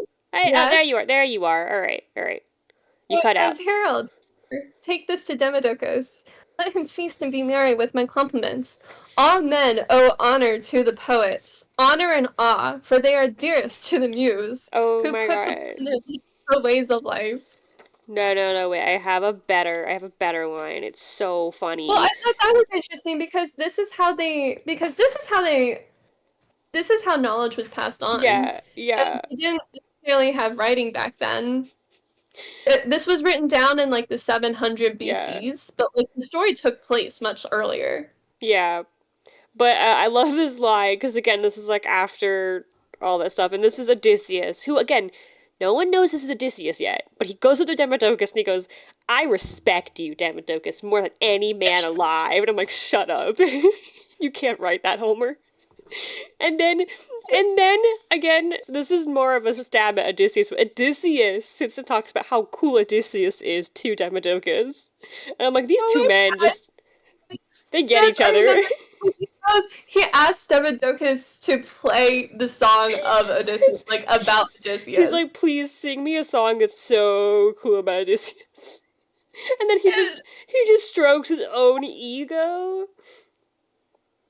Okay, Ugh. so if anyone complains about Mary Sue's, like, Like, I would point to the Odyssey. like it's giving like I need to write a self-insert of myself into my own fanfic and then write about these characters I respect telling me they respect me. Uh-huh. It's so funny. Uh-huh. It's like me writing a fanfic about like Avatar and then like Uncle Iroh is like, I think you're a super good, awesome person. I'm like, thank you. It is like that. It's like, it's totally, it's like, It's so I cute think this though. is the only Mary Sue that I've read that's like, I don't mind. I'm like, go, It's get over. it. He can do what he wants. I just wrote in the comment or in the margins. This is just a self-insert fanfic at this point. It's so uh, good. it's so funny. Like I had to like put my book down, and I was just like laughing hysterically. I was like, "This is It so is really sad extra." though because like Odysseus still has a lot of PTSD, clearly. And Yeah. So yeah, after everything yeah, sings. so yeah, after that He's first song, he's he's crying. yeah. Yeah. He just is like silently weeping into his clothing. And the king And then clocks it Alcinous though. and then but like Alcinous is like, wait, let's stop. Like, you're sad. We'll do because after the first time they're like, you know what? Let's liven things up a bit. Let's go to Yeah, track and field. yeah. I love Let's go do that. some competitions. I love that he's just like he sees him crying next to him, like trying to hide it with his cloak. He's like, everyone, quick, let's go outside." Like it's so cute that he's just like, I have to find a way to make this not sad. And then in Oh my my god. translation, it says that the king, and I quote, takes Demodocus by the hand and led him from the palace. And I just wrote, "Aw, they're holding hands." They're so cute. I bet Demodocus is like, I wish I could hold hands with the king. I bet he's cool. Mm-hmm. And then they go on to introduce all the WWE fighters. Um, Wait, where are you? I I got I'm at the very beginning of like the track and field games. yeah, but what line? Around 1 line 30 when they start introducing all the weird names. Like 3:30? yeah. Oh sorry, 130. My god, my brain. 1:30. Yeah. What? Yeah, I went back. We skipped ahead a little bit to talk about Demodocus. Oh yeah, we did. I went back to the beginning of the competitions. So we've got Yeah. such cool people as See, even Racing the with Wind. tabs, I somehow get lost in my own mind. Yes. Oh yeah, and then this is where it's like Sea Reach, Sparwood, Right? Topsail, Riptide, Grand Fleet, Row Hard. Shipwrights, This sounds like a D&D fantasy name generator. Running Wake, Borderleaf, Blue Water. It's like basically think of every single name based off of ships and oceans. Yeah, it's like Birdman. it's like a Could you imagine walking around with a name like Tipmast? I mean, no. That'd be sad. But it reminds me of like the D&D fantasy name generators where they're like Rock Moss, Oh my Sea god! Wind, Do you remember Grayson Crackers? Grayson Crackers, and good old Who Mason then Jar. whose father, who because it was Grayson Crackers, his father then became Graham Crackers He was Graham randomly, Crackers. and then he needed an alias. Then Grayson Crackers needed an alias, so he went as Mason Jar. Man, the things we do in D&D when you can't think up NPC names. That was actually a fun one. That was great. That was a fun session. That I was got like one of the funner sessions that I actually planned. Nice. And I'm just gonna pretend Except that those funner. names, apparently, that you did not plan. It's okay. NPC names are never planned. Oh? Hey, oh, you there? Oh, did you cut out again? Yeah. Oh, okay. Stupid internet. Yeah. It's supposed to be good. So right, It's not we're getting to the end of chapter 8, and Then Oh, we'll do okay. chapter 9. I'm surprised you skipped over this. Right. Well, because we were just having a goof at Yeah, Demodocus because slash Homer's expense. Sea Reach is a bit Sea happy. Reach. So I think it's really interesting because later on in this section, in the next chapter actually, you see that Odysseus has, as I don't mean to stereotype redheads, but like the stereotype of a redhead is they get angry really easily. He is hot-blooded. Odysseus perpetuates the maybe he started the stereotype, honestly. He might have. He might have started this stereotype. He might have. Like, you see the first picture of, like, the first little glimpse of, like, he gets provoked. Well, he gets provoked so, and yeah, so what happens is, like, all these people are doing this track and field game, so they have running, they have, wrestling, jumping, discus, boxing. I don't think we need to recap. Okay, No, I don't think but we need to I just want to make a everything. point that he was not participating in the games yet. Other people were winning these games. And then one of the winners, who happened to be the king's son, Yes. Laodamas. Well, not really. Is Sea Reach the king's son? No, it's Laodamas.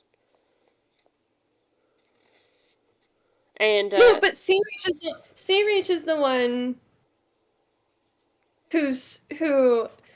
Okay, so Laodamas is there, but like Laodamas is not. I don't have. He's not rude. Sea Reach is the one who's rude. I have it as Laodamas in my translation. So Sea Reach might be Laodamas? Because Broadsea does say something. Laodamas is a different person. Because Odysseus, because Laodamas is like, you're no cripple. Why don't you come compete with us? Essentially. Yeah. But then Odysseus like kind of puts him off a little bit. And then Sea Reach says Sea Reach puts his word in and contemptuously. Okay, weirdly enough, so I have in mind that Laodamas starts with the taunting, and then someone called Broadsea, like, agrees, but then Laodamas continues to egg Odysseus on, and then eventually Odysseus confronts Laodamas. He doesn't do that in mine. Oh, because it's a completely different person. Really? Because in my translation it says Laodamas, and then it's Odysseus who is responding, so Odysseus himself says Laodamas. Yeah. He responds to Laodamas. Initially, it was Laodamas who kind of is like, why don't you come compete with us? And then Odysseus respectfully declines. And then Sea Reach is the one who puts his word in, who's contemptuous. Oh, I see that now. Because then he comes in, he continues the mocking straight to his face. He's like, you're not an athlete. You're not good at these games. And I just wrote, rip. But then so Odysseus comes back and he goes, that was uncalled for. You talk like a fool. The gods deal out no gift. This one or any, birth, brains, or speech to every man alike. He quite literally said, hold my beer. And then he picked the head. It wasn't just hold my beer. It's like, clearly you do not have much going on there in the brains department. You are stupid, and you have never seen a day of war in your life. Sit down. It's more like, you may look pretty, but you're not smart. Yeah. It's like that trade-off. You're a himbo. The trade-off is like, you're just a pretty boy. Yeah. And then he picks up the heaviest discus, which no one had been using, because they were just having some, they're just like, they only pick it up when they're, like, really trying to prove a point, and he yeets it further than anybody. And then... But he doesn't beat the host, because who quarrels with his host? No, that would be super rude. But he does... But okay, so I also had a note. So... They all go straight to track and field after just gorging themselves on a feast, which is that actually made my stomach turn a little, because I have to wait at least 2 hours after I eat food to go run. Otherwise, I feel like I can't drink a lot. Like, I can have sips and whatnot, but like I can't have like a bunch of liquid before I do yoga. Otherwise, like right. Oh, or like heavy foods. Like Oh, if I eat yeah. eggs before I run, I feel Yeah, awful. I have Like to have a anything that's break. super oily. Um, but after he throws that discus, Athena takes on the form of just one of the random participants and is like, "Whoa, that was so far! He's so cool! Oh my god!" I'm like, "Damn, Athena, you're a hype man for sure."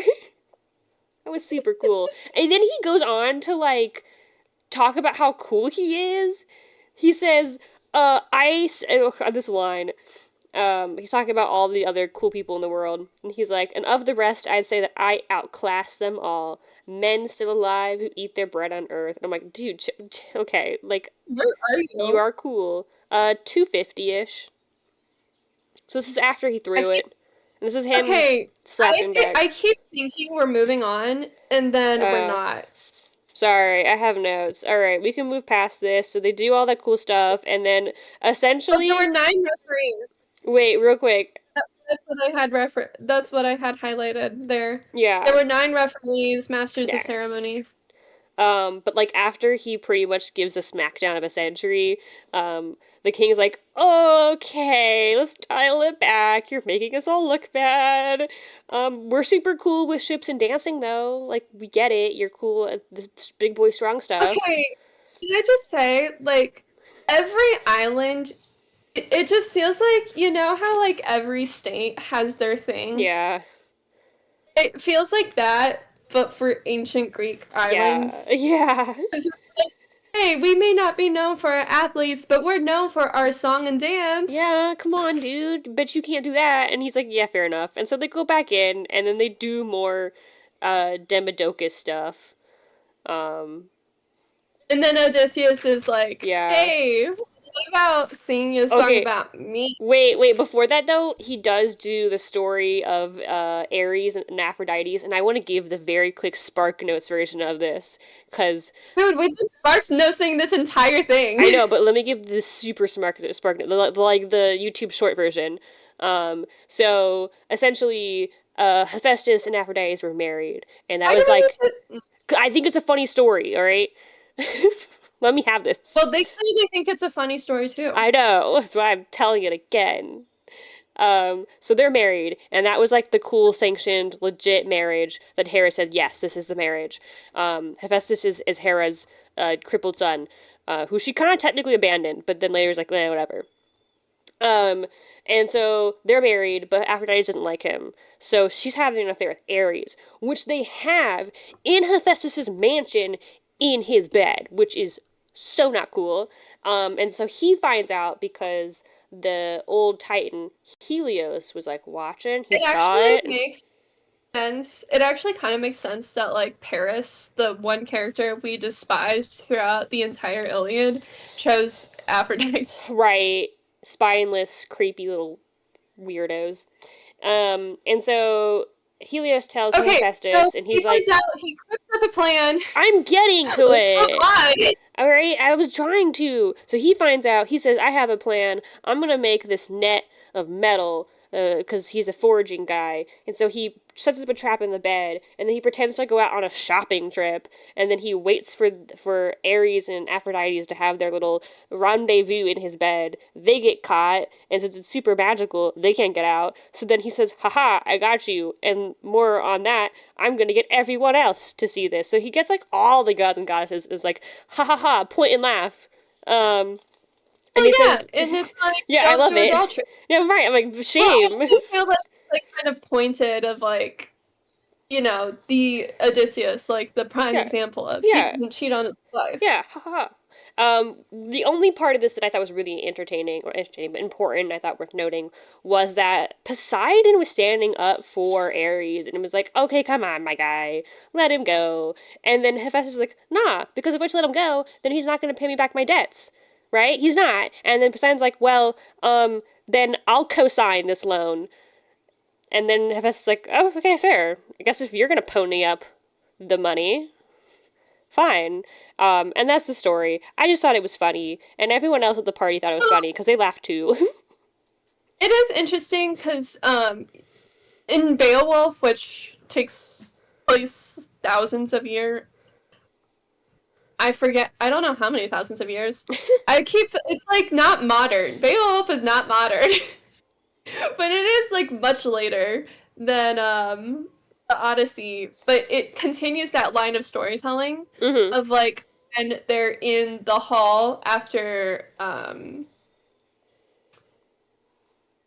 the scene I'm particularly thinking of is like after Beowulf defeats Grendel, which Beowulf very similar to Odysseus, except he's not married and is celibate, Yeah. functionally celibate throughout that entire poem. Yeah. Um, was he in real life? Who knows? I Um, never know.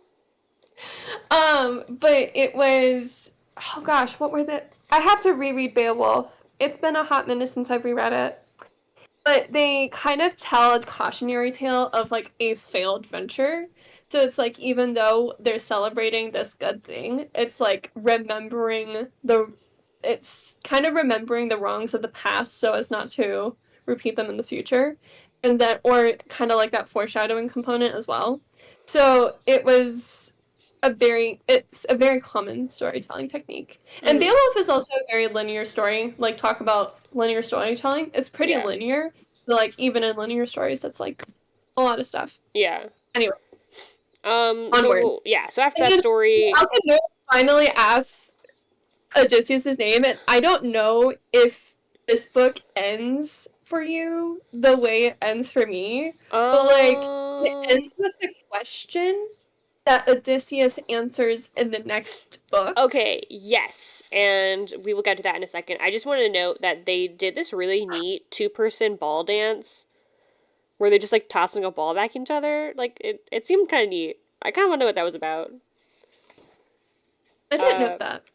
yeah, there was this like right after the Hephaestus story, Helios and Laodamas did this pair dance where they just had this really shiny blue ball and they were just doing this dance but like also throwing this ball back and forth and it What are just you sounded talking very about? mesmerizing to me.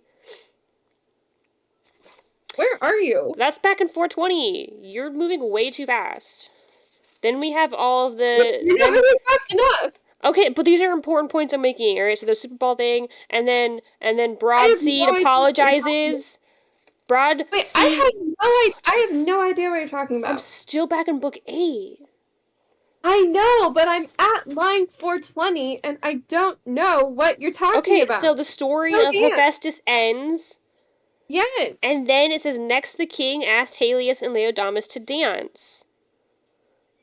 How I see it. Yeah, all right, and then after that, Broadseed apologizes. He's like, "Bro, I'm so sorry. I said that stuff." And just he's like, "No, we cool, bro. You gave me a sword, so we're okay." And then and then he had The a really show, nice bath.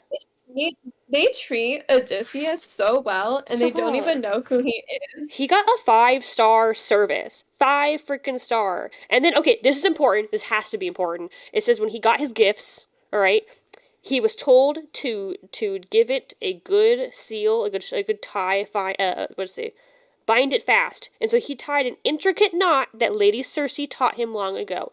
That's gotta come up later. That's gotta come up later. Okay. Okay. That's important. I Now had to how we know can that. move on to the next book. We don't need to Okay. recap every single event in every book. Okay, I know. I have stuff I want to say. Um, You have stuff you want to say. That's why we're no. talking.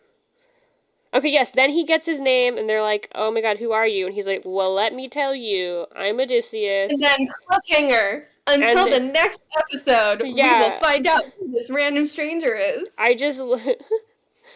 Oh no, see, mine didn't end that way. What? Okay, so for me, he says, like, who are you? He says, tell me your name. I don't know it, but tell it to me, you know? And then he, like, goes on a little bit of a tirade. And then, What? yeah. Huh? Where does he say his name? He Give me a says minute. he only says his name in book 9. I guess he does. Yeah, you're right. So he ends it with, like, a series of questions, the king. He's like, tell me who you are, where you come from, what happened, blah blah blah. And I'm like, bro, it just opened the whole can of worms. Like he's about to get Well, answers he I didn't thought know it he was was really asking for. cool. Howard plays a lot. I think it's really cool that Yeah. it's because you also get this in other stories as well. With like, oh gosh, what was I reading? I want to say Anna Karenina, but that might not have been Tolstoy. That might have been my own. Um, that like might have been my own like knowledge of Anna Karenina that Mhm. like influenced the way I read it. Mm. Because I knew about the book and I knew how it ended just from pop culture references. So, but Yeah. like it really did feel like the lead up is like there's a lot of stuff where like there's another book. I swear it was a different book. This is a problem with reading too many books. Yeah, I lose a lot of them too in my head. I'm like, it's in there somewhere. I want to say it's Anna Karenina, but it plays a lot on what the knowledge of the reader versus the knowledge of the audience. Yes, which is dramatic irony. But yeah, so yeah, he does end off being like, "Who is you?" And I just he starts book 9 with being like, "Oh, you want a story? I've got a story for you." And Oh, yeah. then he straight up is like, "Ah, it's me." He gives kind of the like Avengers like I am Iron Man that Tony Stark does. Like he's full like just And there, your with his son. whole chest. He's like, I'm Odysseus. Formidable for guile and peace and war. Yep. This fame has gone abroad into the sky's rim. I love his whole like intro of himself. He's so Honestly, dramatic, and I do love that. I do get it. like, And he talks about how from this. I'm yeah. just gonna start introducing myself as Maggie, daughter of Elizabeth. My home is the flat, gray lands of Ohio. The land of flaming water. Land of mediocrity. Yeah, we're something. Forger of strong wills. We make presidents and astronauts. That's it. And tires, I think. And, whoa. What? You're in Cleveland. How can you say that? What, tires? Cleveland's like the Yeah, I where all know. the steel are.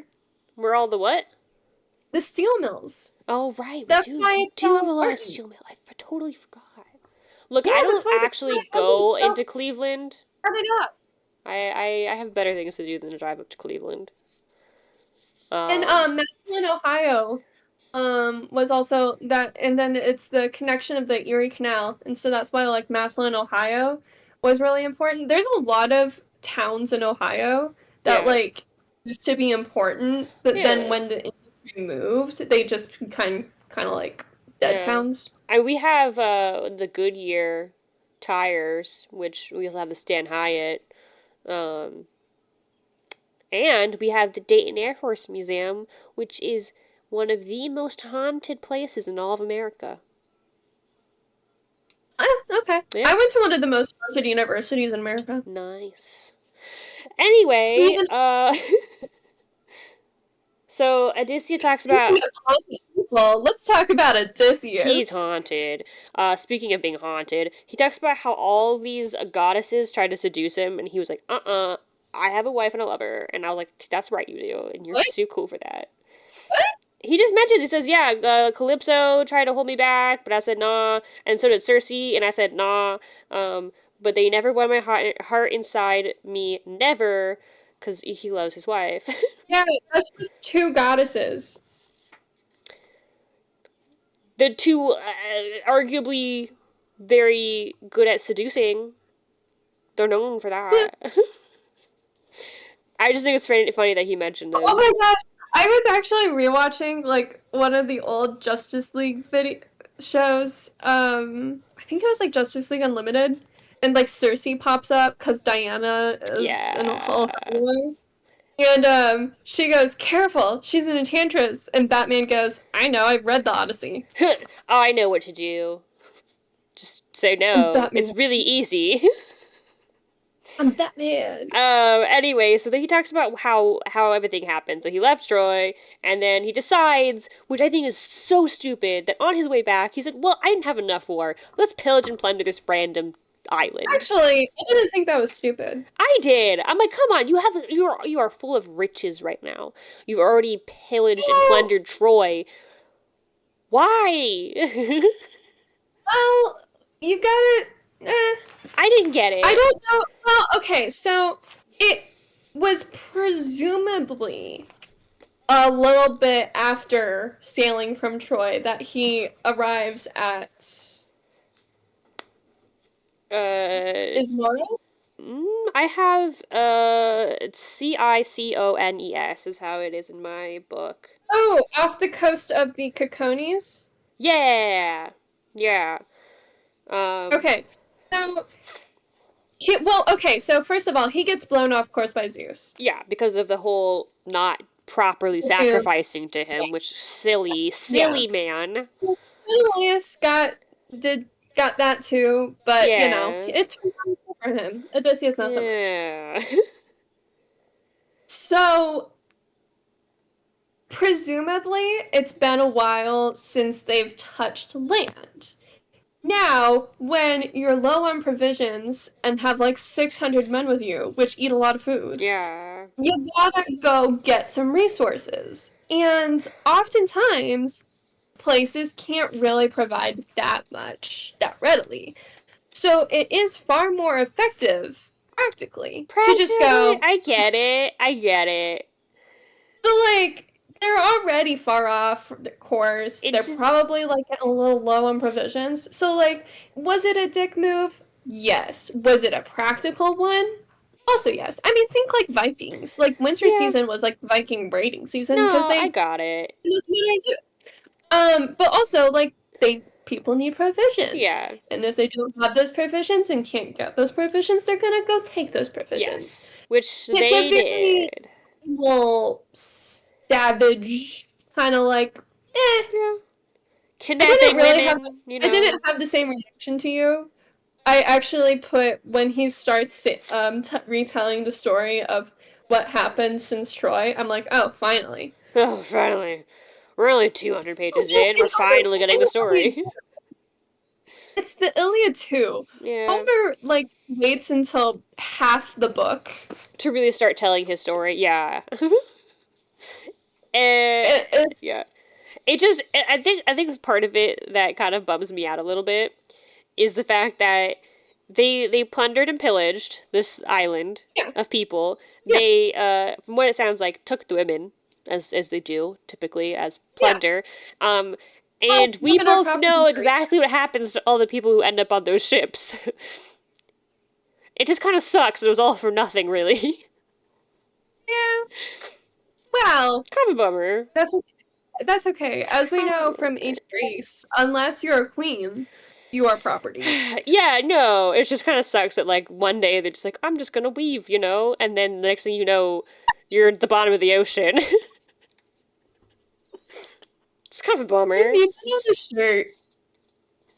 What about women I weaving? need that like on a t-shirt. One day it's weaving, the next you're on the bottom of the ocean. And then the Say back la of the vie. shirt just says, read the Odyssey. So, okay, side note, me and my sister years ago had this joke that we wanted to start a line of t-shirts with funny literary notes on the front, and then whatever book it's about on the back.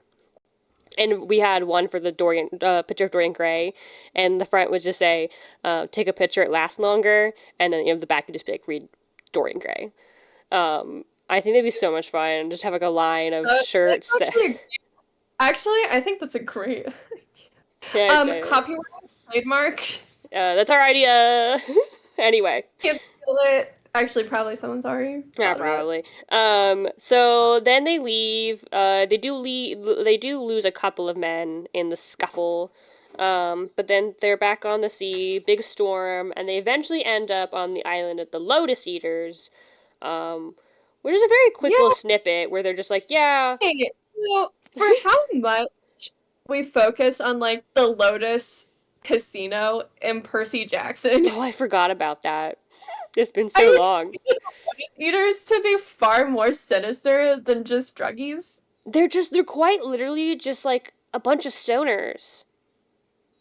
Like he keeps sending people to like investigate so that they can get like supplies and then come back. And every time he sends them, they're just like, wait a minute, I kind of like it here, because whatever this is, this lotus they're eating, just makes them forget. So it says, all memories of the journey home dissolved forever, and it just makes them want to stay there. Which I mean, sounds I cool, mean, but that is kind of sinister. it's not like on Okay. purpose. I don't think it's intentional. I think it's just because these people are already stuck in that cycle. When more people come, they're not persuaded to make them leave because they too want to stay. And so it takes Odysseus being like, okay, guys, I'm going to force you back, kicking and screaming, which he does, to the ship. And then they decide to sail a little bit further and they end up reaching the island of the Cyclops, who are by nature kind of antisocial. They just, Yeah. he calls them Well, lawless okay. brutes. So I do think this is interesting. Is that so the Cyclops are continuously um described as brutal and savage. Yeah, But like lawless and bad. they're described as brutal and savage, but Homer continuously emphasizes that it's like they live alone. They have no community. They don't tend to the land. They just let it run wild. They don't take care of it. They don't They don't have means of travel. well, they don't pay proper like Stewardship. They don't have yes. stewardship of their They land, don't have really. they don't have stewardship, they don't have community, and they don't have interaction.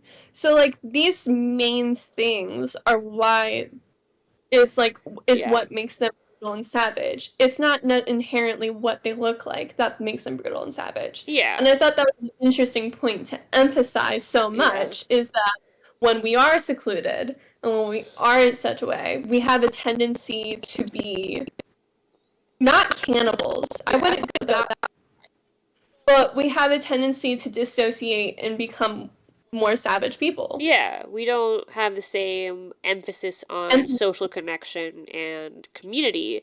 And we have And the same empathy that we have yeah, when we have community when we share in a community with other yeah. And people. there's, I think, also a really important note I want to make about the distinction between Scaria and the Island of the Cyclops, because they both seem to be rather insular communities, where they kind of do keep to themselves a little bit, but there's a very distinct difference between the way the people of Scaria, the Phoenicians, are, and the Cyclops, because the Cyclops, as we'll come to see, do not have this sense of hospitality that the Greeks are used to.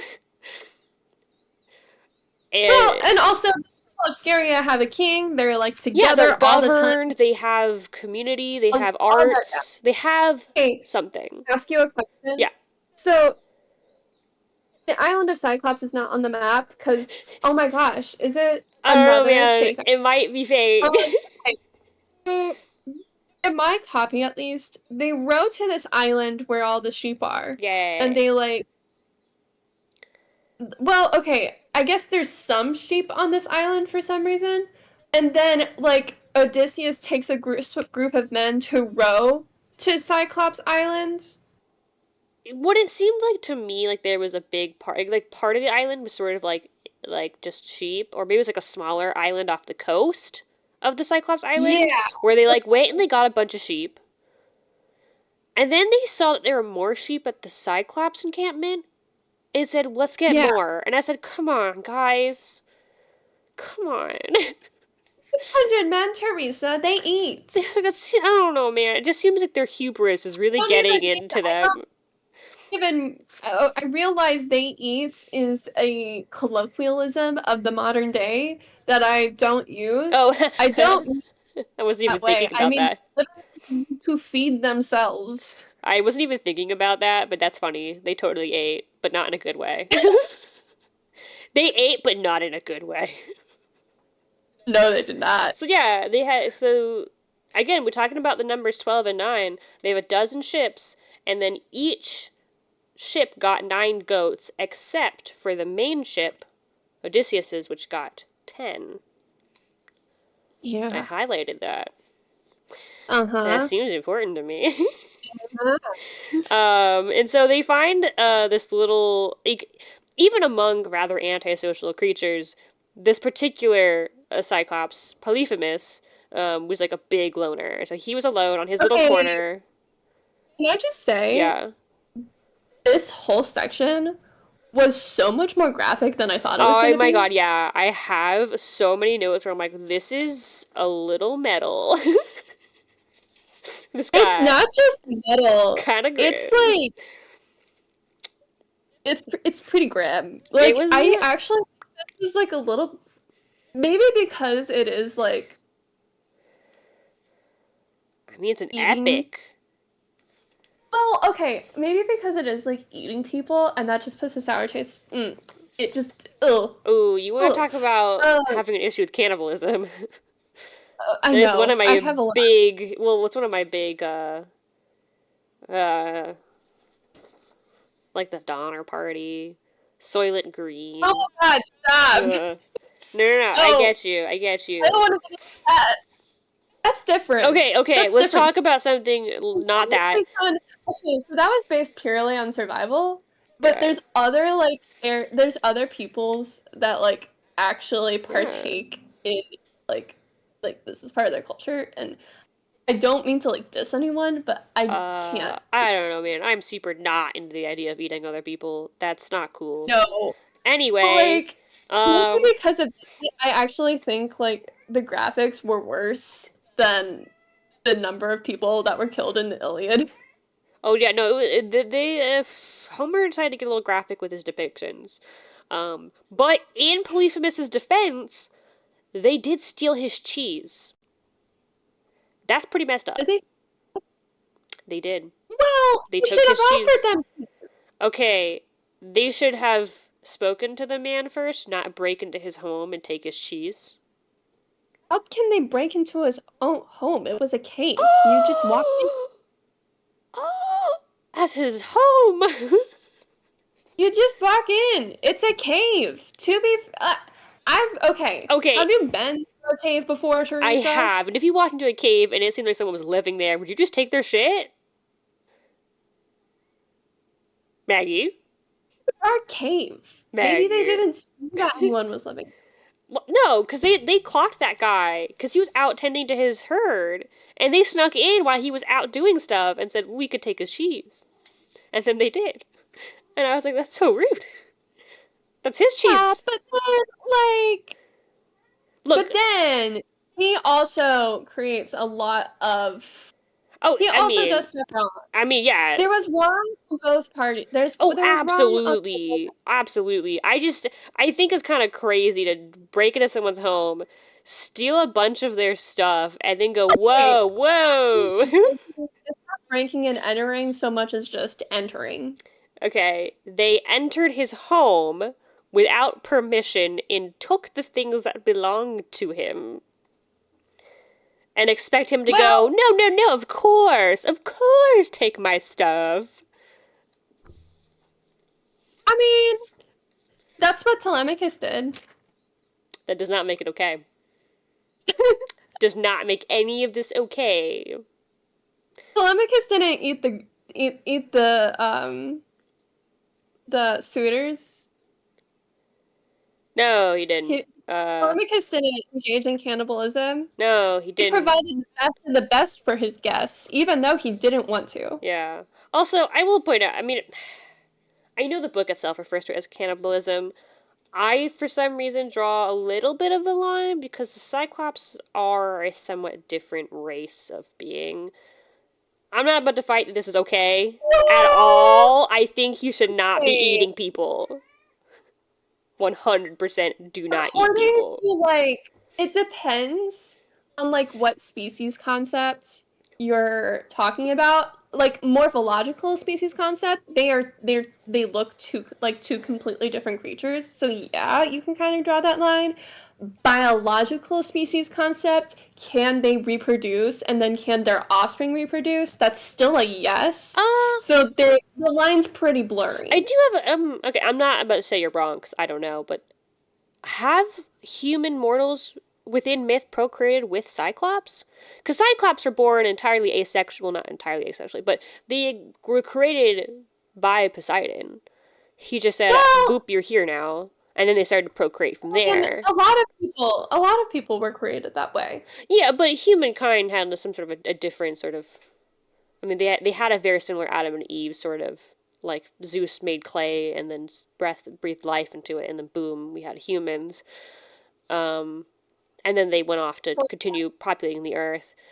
Poseidon made Cyclops from like sea foam, along with horses. Horses and Cyclops are like half siblings. Don't ask, I don't know. I don't question this stuff anymore.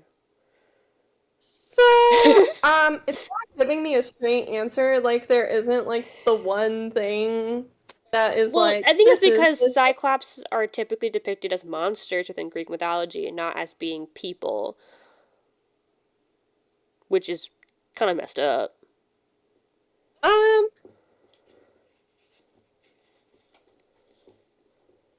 Okay, well... The top one commenter on Reddit, which is for sure... Oh, that is a scholarly source if ever I've seen one. I'm totally joking. I'm not going to say that. Oh, but good. Because of all the, like, genetics shenanigans that happens with, like, the demigods, some are immortal, some are not immortal, you know, like, it's so fluid. Oh, it definitely is. That, like, I feel like that line is so almost completely blurred. No, I do. So, I agree. And I think that's why... It's cannibalism. Yeah. And that's why I think it's very weird that they kind of dance this line of being like, well, they like have families of some kind and they raise sheep and they're lawless, savage people, but also they should still hold the same hospitality customs and treat the rest of us like normal people. Like, it's sort of weird the way Odysseus approaches the Cyclops as being both... Because they were created by the gods, and so Odysseus has a line is, we would entreat you, sir, to have a care for the gods' courtesy. Zeus will offend the undefended guest. So it's not so much that I would push back a little bit because, I mean, fair, but like from our point of view. Yeah. But from their point of view, they are a creation of the gods. They worship the same gods. Yeah. Well, that has been set by the gods. So this is what you should expect since we all worship the same religion, the same pantheon. Yeah, and that's sort of the expectation that Odysseus has. Yeah. But we also get that the Cyclops quite openly goes, I don't give a crap what Zeus has to say. I don't believe in Zeus. Which was the unexpected twist. Yeah, but he went, oh, you weren't... This twist. Can you imagine being in that audience and having a character say that, and they're like, oh no, they didn't. I just think it's funny that Odysseus is like, I'm just a little guy. You're supposed to give me stuff. That's what everyone else does. And then Cyclops says no. He goes, oh, how dare you? How dare you not let me take your cheese and all of your sheep? I am a guest. Well, like, as we've said before, we've already established that there is precedence. Yes, it's the typical custom thing to do. And so this is a culture shock for him. This pantheon has set the rules and customs that you follow. Yeah. But them being lawless, savage brutes do not follow this. Except Poseidon, apparently. So he traps them in his little sheepy pen. After he eats some of them. He eats some of them. It keeps them like livestock. He does. Which is so messed up. Yeah. And I will say, Odysseus is very clever because he's like, where's your ship at? with all the rest of you? And he goes, there are no rest of me. It's just me and my tiny little group. We were shipwrecked, which is good because that kept him from going to find the rest of the crew and eating them as well. But then he keeps them as livestock with his sheepies. And Odysseus says, well, that's not cool. I'm going to come up with an idea. Which he takes the Cyclops club and sharpens it into a giant spear. Well, no, what? Yeah, he does the spear. He makes a spear. So he does make a spear, but it's from an olive tree. Oh, really? Yeah, for me, it's the Cyclops' giant club. Yeah, but it's specifically from, like... Yeah, it's olive wood, yes. Which is, because that's Greece and olives. Athena. Yeah. Well, it's the olive tree. It's the olive story. It's Athena. That's the salvation of Odysseus. Yeah. So they take the olive tree club and they turn it into a giant spear, and then they were like, well, we can't just wait for him to fall asleep, so how about this? They take the wine, which they mentioned earlier in a sign bit. They drug him with the lotus. Which, okay, to your point, like, yes, maybe they shouldn't expect him to give them anything, but he certainly expected them to give him things. It was offered in the wine. He asked for more, and not only did he ask for more, but he's like, okay, I'll save you for last. Yes, which is an absolute baller line. Also, this whole chapter is the song Polyphemus from the Epic Musical Concept album. Very good job with that particular song. It's one of my favorites. It's one of my favorite songs from the album. And then, well, this is where we get into the very famous scene where Odysseus says his name is Nobody. He's Nobody. But then when the Cyclops are like, oh no, what's wrong? And he stabbed me in the eye. Yeah. But, Nobody is also Nemo. Nemo yes! So, like, Captain Nemo in 20,000 Leagues Under the Sea is like I don't want to say an Odysseus-like character. He's got a lot of similar qualities. He is an Odysseus-like character, though. He is. He's kind of trapped in the tragedy era. He is. He's in Odysseus' tragedy era forever. Odysseus' tragic era. He's stuck in his, like, I want nothing but revenge era. Yes. But it's not necessarily revenge. It's similar to the Cyclops, where he wants to be apart from society. Yes. Yes. Very relatable. Which makes so much sense. Yes, it does. It does. Especially in the context of that story. I just appreciate Jules Verne. Verne. What a guy. Jules Verne. That man. Yeah. So they drug him, and then he goes, as he's giving him the wine, he's like, yeah, I'm Nobody.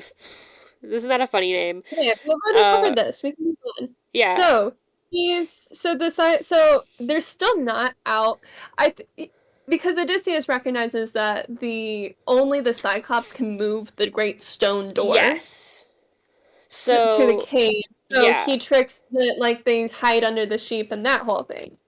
And then okay, so why did I tab this? Where am I? I don't know. Okay. Oh, line 550. I'm around line 550. Okay. So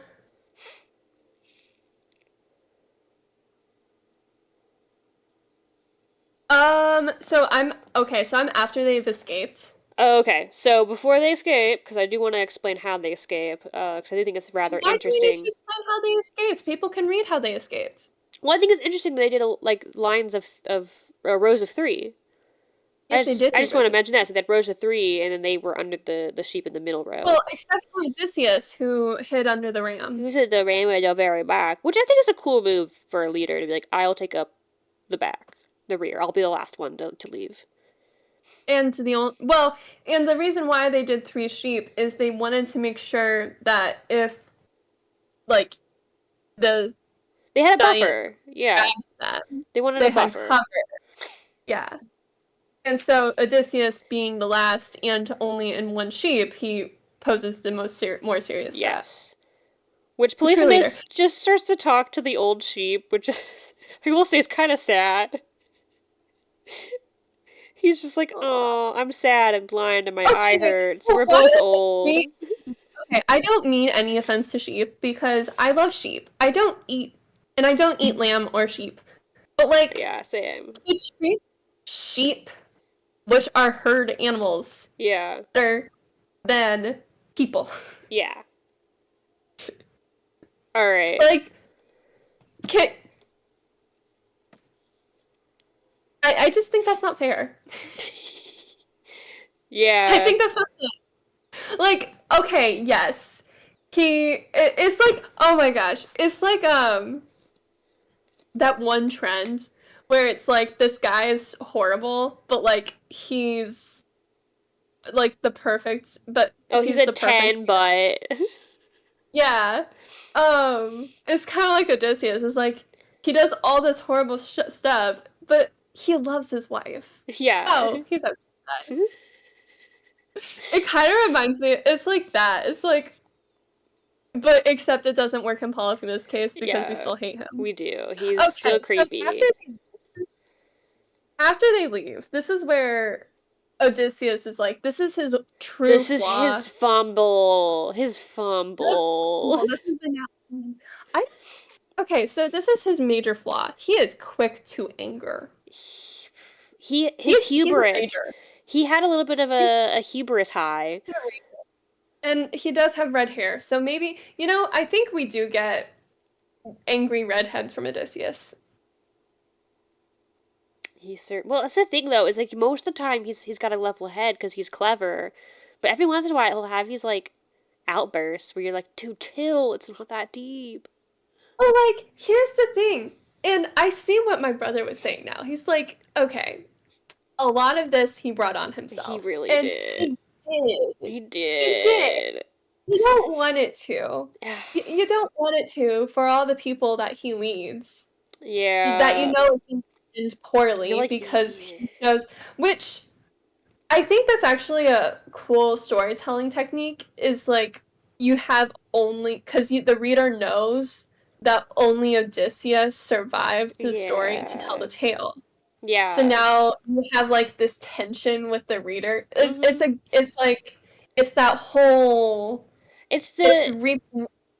redoing what the knowledge of the reader of the reader versus the knowledge of the character. And I think that's why the non-linear storytelling of Odysseus or of the Odyssey works, is because it gives the reader added knowledge before, so that you have that context going into this new part of the story where you're like, oh no, I know how this is gonna end. Exactly.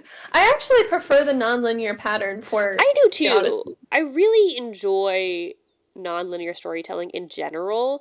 I thought it was interesting that most of the non-linear storytelling I had seen in literature happened to be in old literature. Well, and Lord of the Rings.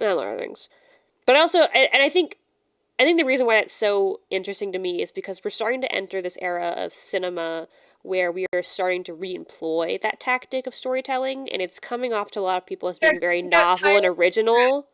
And I'm like, it's not, though. It's not novel and original. But it is fun that it's coming back in a fashion. I have stopped following cinema, honestly. I just got so tired of it. I follow shows. I don't think I've seen a new release. Well, okay, so the last movie I saw in theaters, I think, was Barbie. But like before Barbie. Yeah. The last two movies I saw in theaters was The Boy and the Heron with my friends, and Barbie. And then before that, the last movie I saw in theaters was The Force Awakens from like when I was a freshman in college. Yeah. So it's like it has to be a movie of such a compelling nature that gets me to actually like want to go to the movies. I don't actually follow like movies really. I don't go to the theater. I was talking more about shows because shows are starting to employ it. I just finished I just finished watching Paradise on Hulu, which really does that non-linear storytelling that unfolds it Well, like a mystery almost, and it was very fascinating. It's very well, cool. there were okay. So I don't know a lot of TV shows, but I know of TV shows. Yeah. I don't watch a lot of TV in general. Like I love there background was noise. there was maybe a point in college when I watched a lot of TV, but anymore, I just like I in do I really want to start this conversation? Nah, it's fine. I'm just We gonna can leave it. I don't really watch a lot of TV yeah, anymore. To we the point where I only have one streaming service, which is Netflix, which is fair. and I like so don't care No, that's to fair. justify other streaming service. I love watching stuff with James, so we do a lot of that. Yeah, Um, so it's like for me and my lifestyle, it just doesn't make sense. yeah, which So is I fair. don't watch a lot of TV, and even before that, I didn't really watch a lot of TV.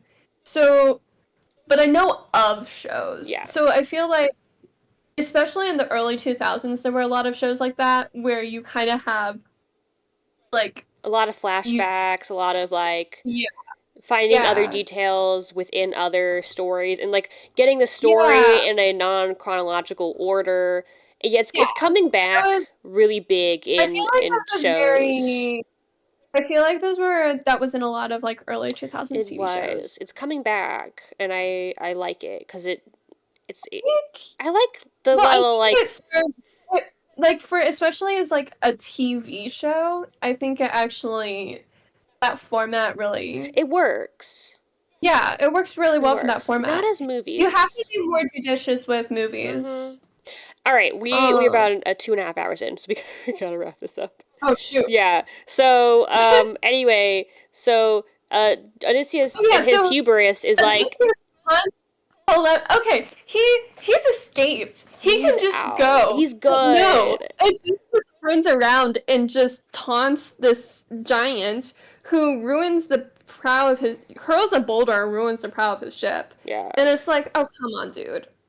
Also, Yeah. Polyphemus mentions wizards. Yeah, that was super cool. Um Honestly, uh so much of wizardry in the fantasy genre has now made sense. right. My translation calls him a prophet, but wizard sounds way cooler, so I'm gonna stick with that. Oh, and mine is a wizard. That's so much better. I like that. He's a wizard. Yeah. Anyways, Um so and he gives he's like, basically, he's just like, go. Like, what? He's just yelling back, and, and like his crewmen what? are like, shut up, Odysseus, shut up right now. And he's like, it's me, Well, Odysseus. they don't tell him to shut up, but the They sentiment is there. yeah, but they're pretty much And like, dude, stop. then, but like, the Cyclops first, like, tries to, like, lure them back for some reason, and then Odysseus leaves, and then he turns back again and yells at him again, and then Polyphemus curses Odysseus, which is now Yeah. we're finally getting that detail. Yeah, That very key detail of why Poseidon hates him so much. because he And it's hurt because he his messed with his boy. son.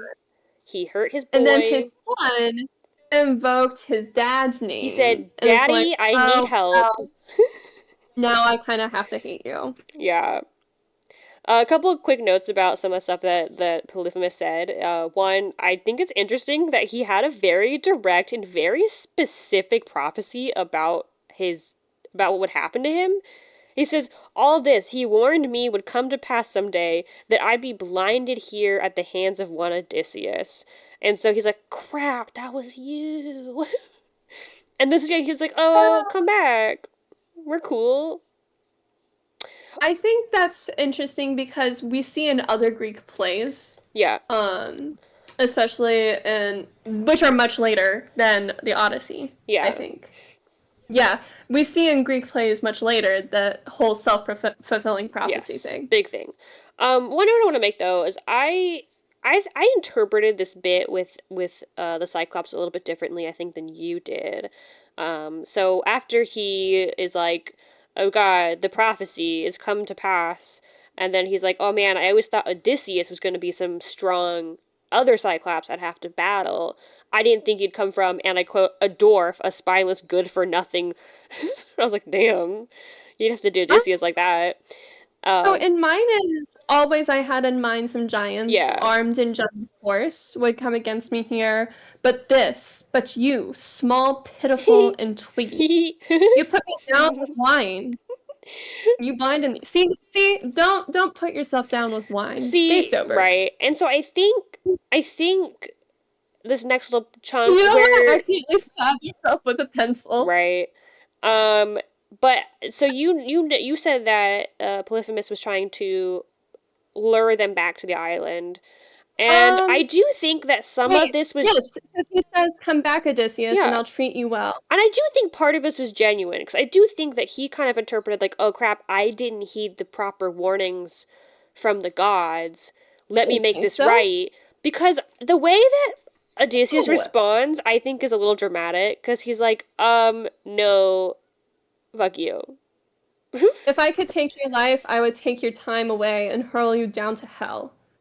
He just ate his people. He watched him eat his men in front of them. No, I get that. Blood and guts running from the teeth. I agree. What do you think is genuine about this? No, okay, I think this is very much so a moment of, like, not wanting to anger the gods further, or realizing he may have angered the gods by not following their rule. Okay, we already established that this character has no care in the world for the courtesy of the gods. No, well, except for Poseidon. Yes. No, because he's talking about Poseidon. The only god he cares about is Poseidon, because that's his dad.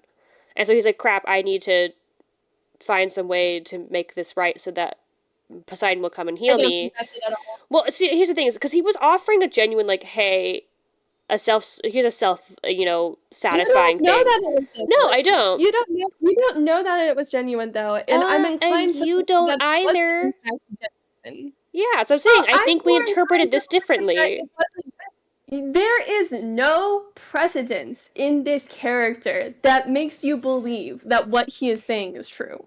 I don't know. I genuinely think from his conversation with his ram that there is some part of him that is, like, self-fulfilling. We just talked about this. We're doing it. Oh, he brutalized and I'm not saying he's cool and that they should go back and hug it out.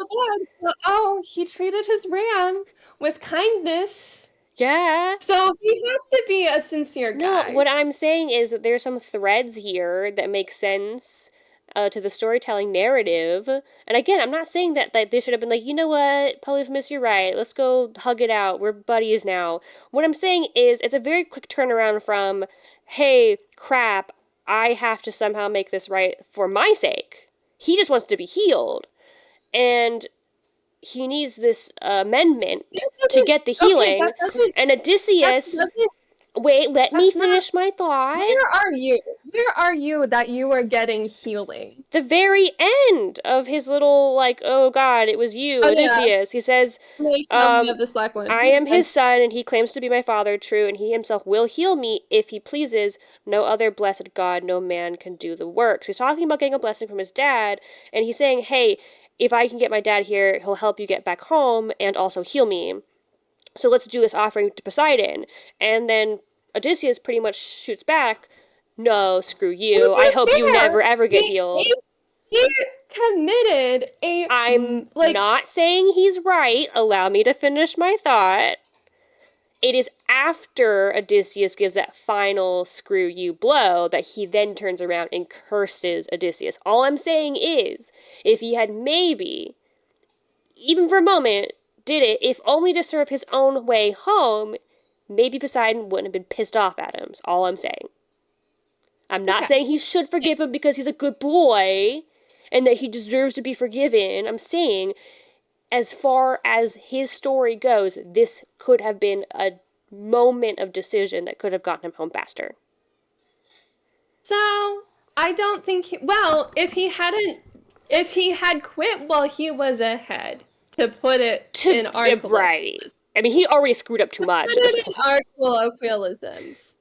if he had quit while he was ahead and did not let his anger flare in the first place and yell at the Cyclops, that offer would not have happened anyway. Same. That's agreed. He should have just kept his mouth shut.